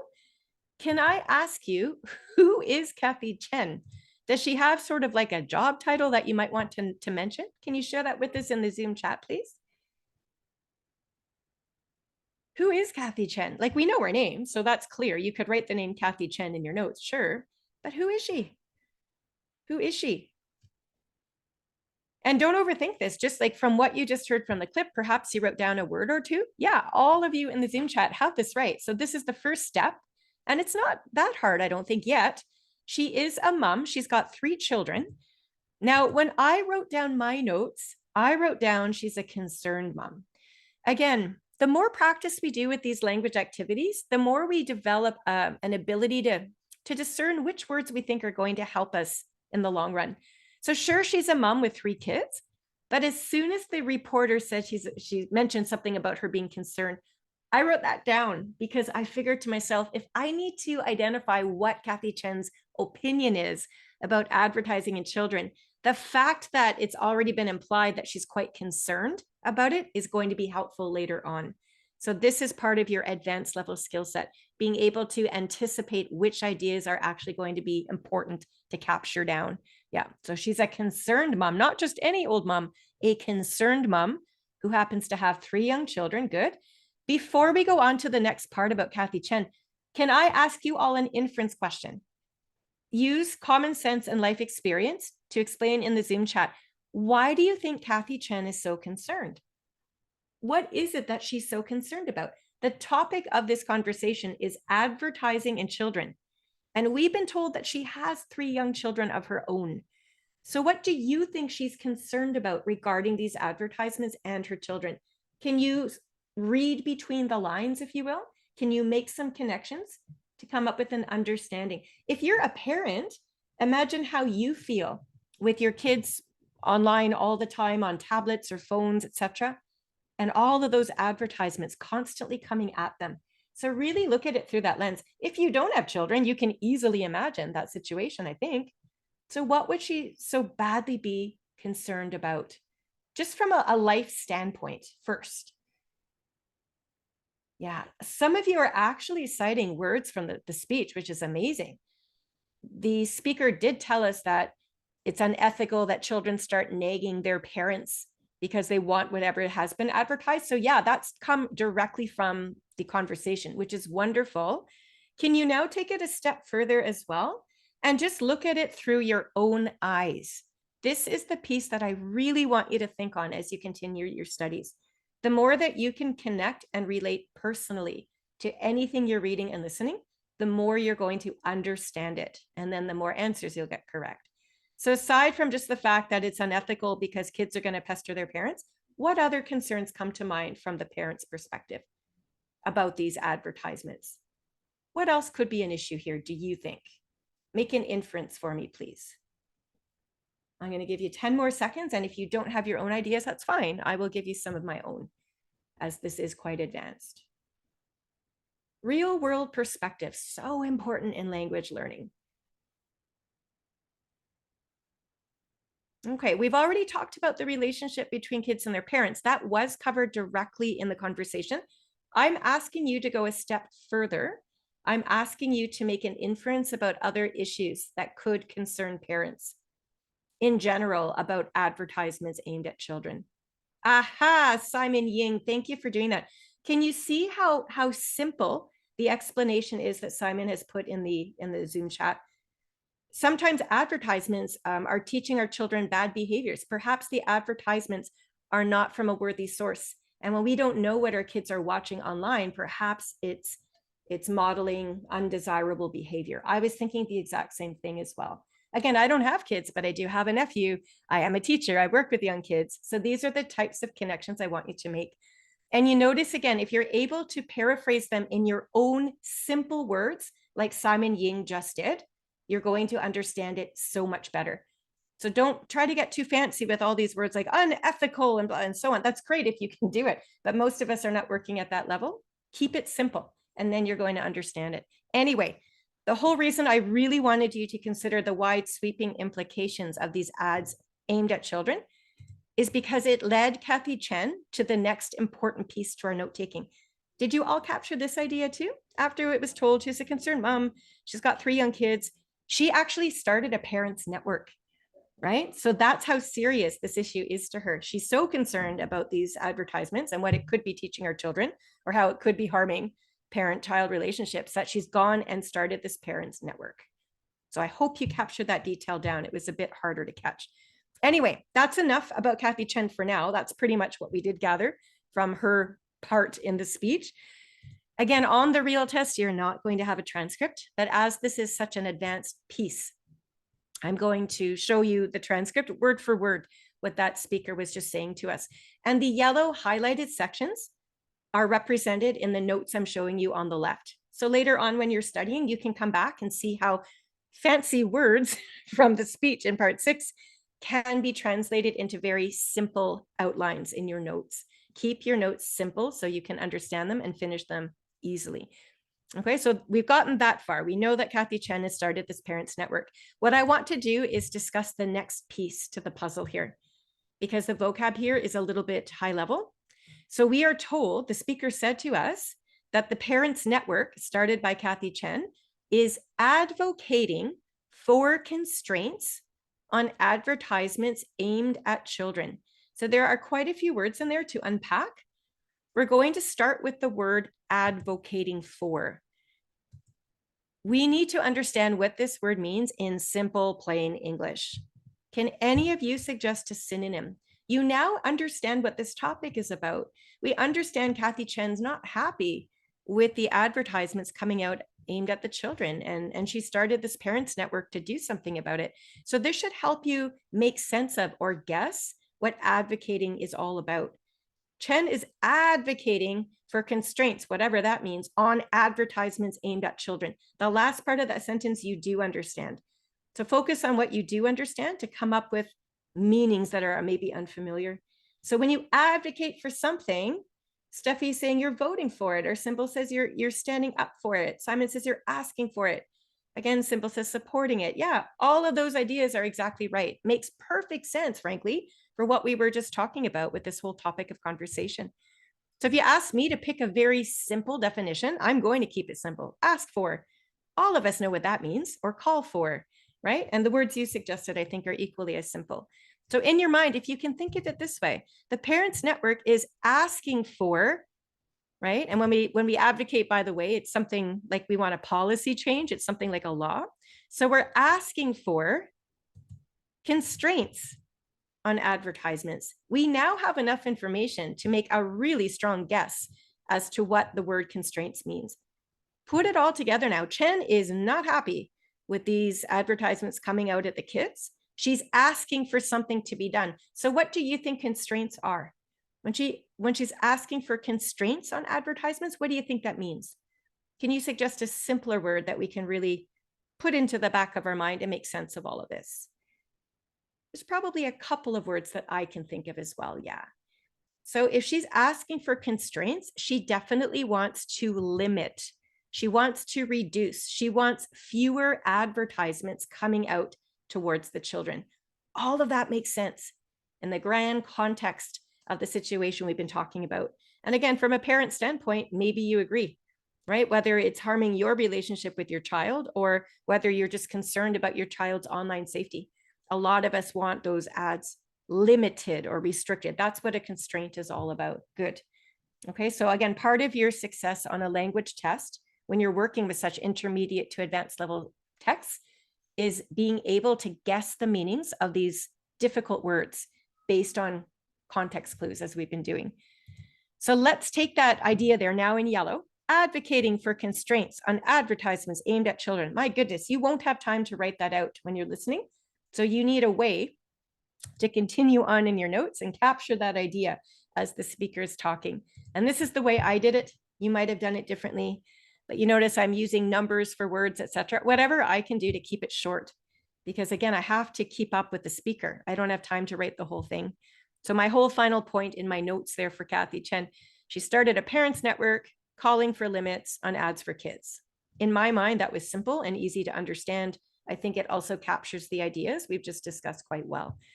Okay, so we'll leave it at that for now. I think honestly, when we go back to the question, Kathy Chen is responsible for, I think we actually have enough information now to answer the question. So the 4 answer choices I read out loud are visible now.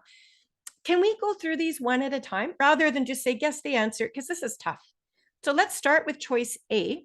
If it's correct, the whole sentence would read, Kathy Chen is responsible for creating a children's advertisement-free television network. Can you let me know right now in the Zoom chat if that is the right answer? Either say yes or no. Yes or no, that's all I want. Yes or no. We're going to go one at a time, because I want to draw your attention to the importance of vocabulary here.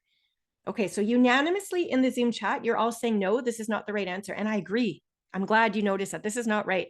Okay, that's the easy question. Are you ready for a challenge? I want to know why it's not right. Who's going to be the brave one to offer forth an idea in the Zoom chat? Here's what I want you to do. Look at choice A, answer choice A. Can you identify for me the one word from answer choice A that makes this answer wrong? That'll be easier for you to focus on. Look at answer choice A, creating a children's advertisement-free television network. There is one word that I just read out loud to you that without a doubt makes this answer completely wrong. And I want to know what that word is. And none of you have it right so far, by the way. I'm pushing you today, aren't I? This is tough, but let's do it. We can do it. It's not free. It's nothing to do with the fact that it's free. No, that's not important. Part of your success on any language test is knowing what's important and what's not. Nobody has the right answer yet. FYI. I'm going to give you 10 more seconds, and then I'm going to give you a hint. Nobody yet. You're so close. Oh my goodness, you're so close. Okay, here's my hint. Look back at the notes. I'm going to circle the part of the notes. See where I circled parents network? Can you now go back to answer choice A? And do you now see the word that tells you answer choice A is wrong? It's not free. What is it? Oh, sorry, a few of you have it now. A few of you have it now. Good. I'm going to give you just a bit more time. Okay, good. Yeah, this is going in the right direction now. Finally, good.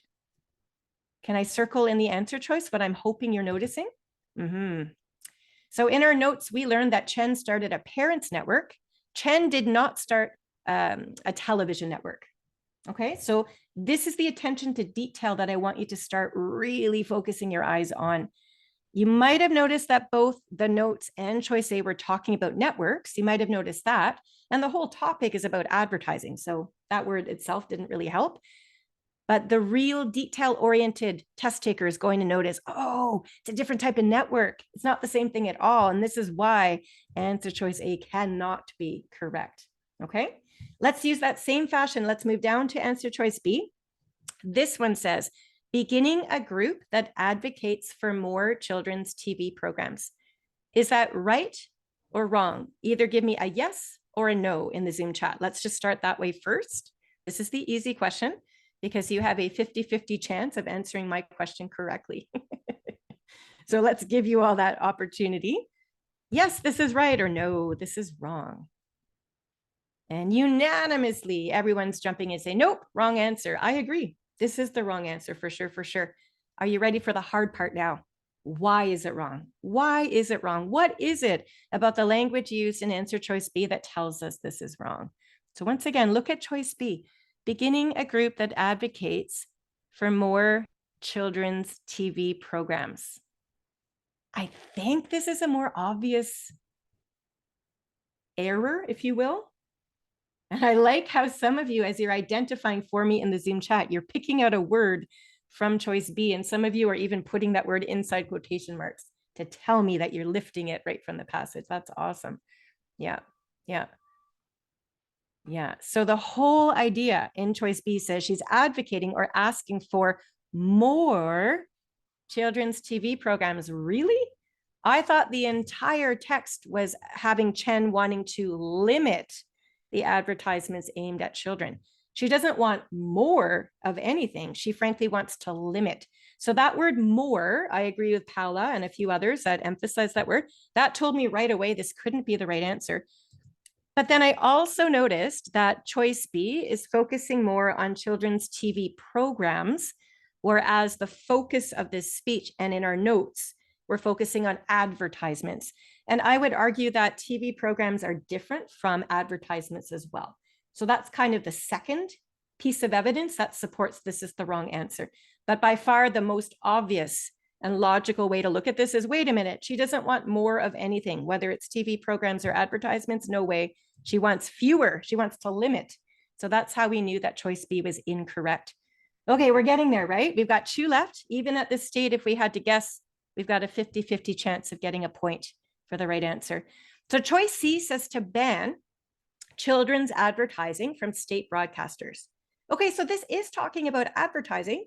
So now we're back on the right topic, but we haven't yet talked about the word banning. We've not seen that yet. So does anyone here know what banning means? What would be a simple word for banning, like a synonym? What would you suggest? If you ban something, you, oh, give me an easy word. Prohibit's wonderful, but that's a really fancy word. Keep it simple. This is for your own mind and in your own notes, perhaps too. Yeah, stop.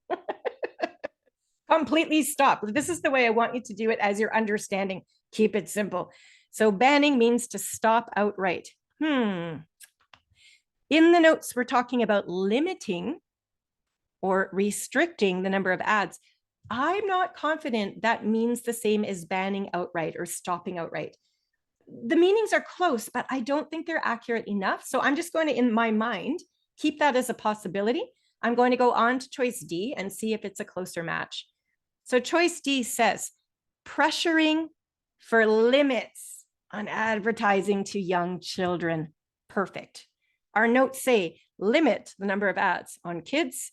The language in choice D is frankly almost word for word, limit advertising to young children. So if you were forced to choose between choices C and D, even though they both talk about reducing the number, I guess, of advertisements, which is right, banning is not the same as limiting. Limiting is what this Parents Network was all about, as according to our notes and what the speaker talked about. So there's only going to be one right answer in all of the CELPIP questions. You always have to choose the best one. So don't let it trick you up. Some people do. They see something that's close enough and they click it. But if you're too hasty and you don't read all of the answer choices and just move on, you might miss something. So this is just a good reminder to quickly examine all of the answer choices to make sure that you have indeed selected the best choice. Because as I said earlier, every point you earn for a correct answer is going to help you get closer to the top of that chart for scoring. 38 scored points altogether. Anyway, we select the answer. This one is the right answer. You click it and it gets inserted into the text and on you go. So remember, these questions were taken from practice test B. It's a free practice test right on the website. So I encourage you to go back when you're fresh and when you study the next time, see if you can finish the remaining questions here and listen to the whole thing. It'll be a good challenge for you for sure. Okay, so we're pretty much at the end of the content. I'm just going to take a few minutes more to run down some of our free products and introduce our bookstore to you. So if you have any last minute questions about CELPIP, this is the time to put them in the Zoom chat before we log out. So as a reminder, you can take your CELPIP test if you are applying for your postgraduate work permit applications. I think a lot of us know that, but I would like to remind you in case that applies to you. All right, we do have lots of other free webinars that you can register for. They're all conducted on Zoom like we did today. You'll find a listing, an up-to-date listing of our next offerings. We put them up month to month. So if you visit our website, celpip.ca, simply type in /webinars, and it's going to take you to the scheduling of the upcoming webinars. We do have webinars to take you through all parts of this test. So there's an introductory webinar called the General Overview, and then different sessions on reading. We just finished listening, and then you've got choices here for writing and speaking, different levels, etc. Okay, we also have a YouTube channel called CELPIP Official. You'll see the name of the channel there in yellow at the bottom of the screen. We've got quite a few free series posted there, and the one I'm showing you now is called CELPIP Live. So we still go live every second Thursday at 9:30 in the morning Pacific time. And we often take requests from all of you, things that you're finding really tricky about the CELPIP test. And we'll put together an instructional episode and go live to deliver that to you. So I'm often there. My name, again, I'm Brandy. I'm the one in blue here on your screen. And then the host of the show is Ashwati.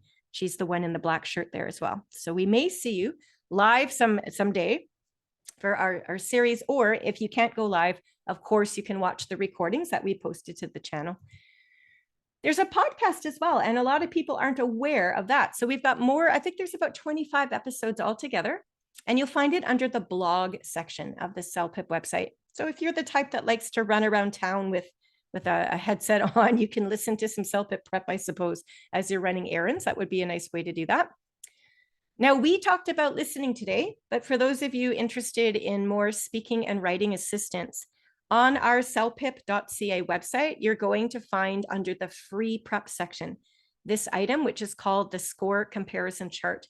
So you can actually review real answers from past CELPIP test takers in both speaking and writing for every single level, starting with level 12 and working your way down. You'll see what score these people got on their test for their answers. You'll see the raters' comments about how they did well and where they still need to improve. So it's a great way if you're targeting a certain score level, you can look at the examples of people who earned that score and see the types of skills you'll need to demonstrate. We do have 2 free practice tests. I've mentioned that several times today. And in fact, it's practice test B, where we took the practice questions we did today in this listening webinar. So again, you can find that right on the celpip.ca website. There's also a test A that you're welcome to look through and complete. In our online bookstore, we sell additional practice tests. So we currently have 13 sets available, and each set contains 2 practice tests. So if you purchase the bundle, you would have 26 practice tests to complete, which is a tremendous amount. But again, a lot of people enjoy completing practice questions for more practice. Also in our online bookstore for sale is an online course called the Accelerate, and another sample response analysis called Practice and Analysis that again refers back to writing and speaking. That Accelerate course, by the way, you still get instructional videos that have been pre-recorded and lots of activities to complete. You complete the whole course though on your own time. So it's easy for people with really busy schedules, I would say. There are ebooks as well. So we have study guides and a common CELPIP error book. There is a textbook as well. It's an ebook format, but it's a textbook series called The Focus. And we've got 1 print book left. It is a vocabulary skills workbook. And the only way to purchase it now is through the Chapters bookstore. This is a Canadian chain of bookstores. We have a link on our website under the product there in the online bookstore that would take you to the Chapter store. You would put your order through them and they would paper mail the book to you wherever you live. So I presume this would be available in Canada only then, since it is a Canadian chain. At any rate, I'm going to leave you with this today. We've got our email address at the top. It's a customer service line, info@celpip.ca. So if you get questions later on, or perhaps you're having trouble registering for the test, things like that would be great to issue an email. Again, reminders of our 4 social media channels as well, and times that we still go live. So for YouTube, it is Thursday mornings at 9:30 in the morning, Vancouver time. And on Instagram too, we pop in about once a month, always on a Monday, and always at 9 in the morning, Pacific time. And these Instagram episodes are casual. We call them Ask Me Anything episodes if you've got some dying questions about CELPIP that you just want a quick answer for. So there's lots of places that you can go to continue your studies as you're preparing for your test. Okay, excellent. I am going to leave you with that. Vivi, yeah, great. It looks like Simon's answered all your questions. Perfect. Thank you so much for joining us today, everybody. I always feel a tremendous sense of satisfaction and accomplishment when we finish a webinar because you've been so active in the Zoom chat, putting forth all of your ideas and suggestions. So I sincerely hope you leave here today with other listening tips, and hopefully too, we'll see you back another time. Thank you so much for joining us. Thank you as well to my colleague Simon for assisting us in the Zoom chat. Take care, folks. Have a great day ahead. Bye-bye.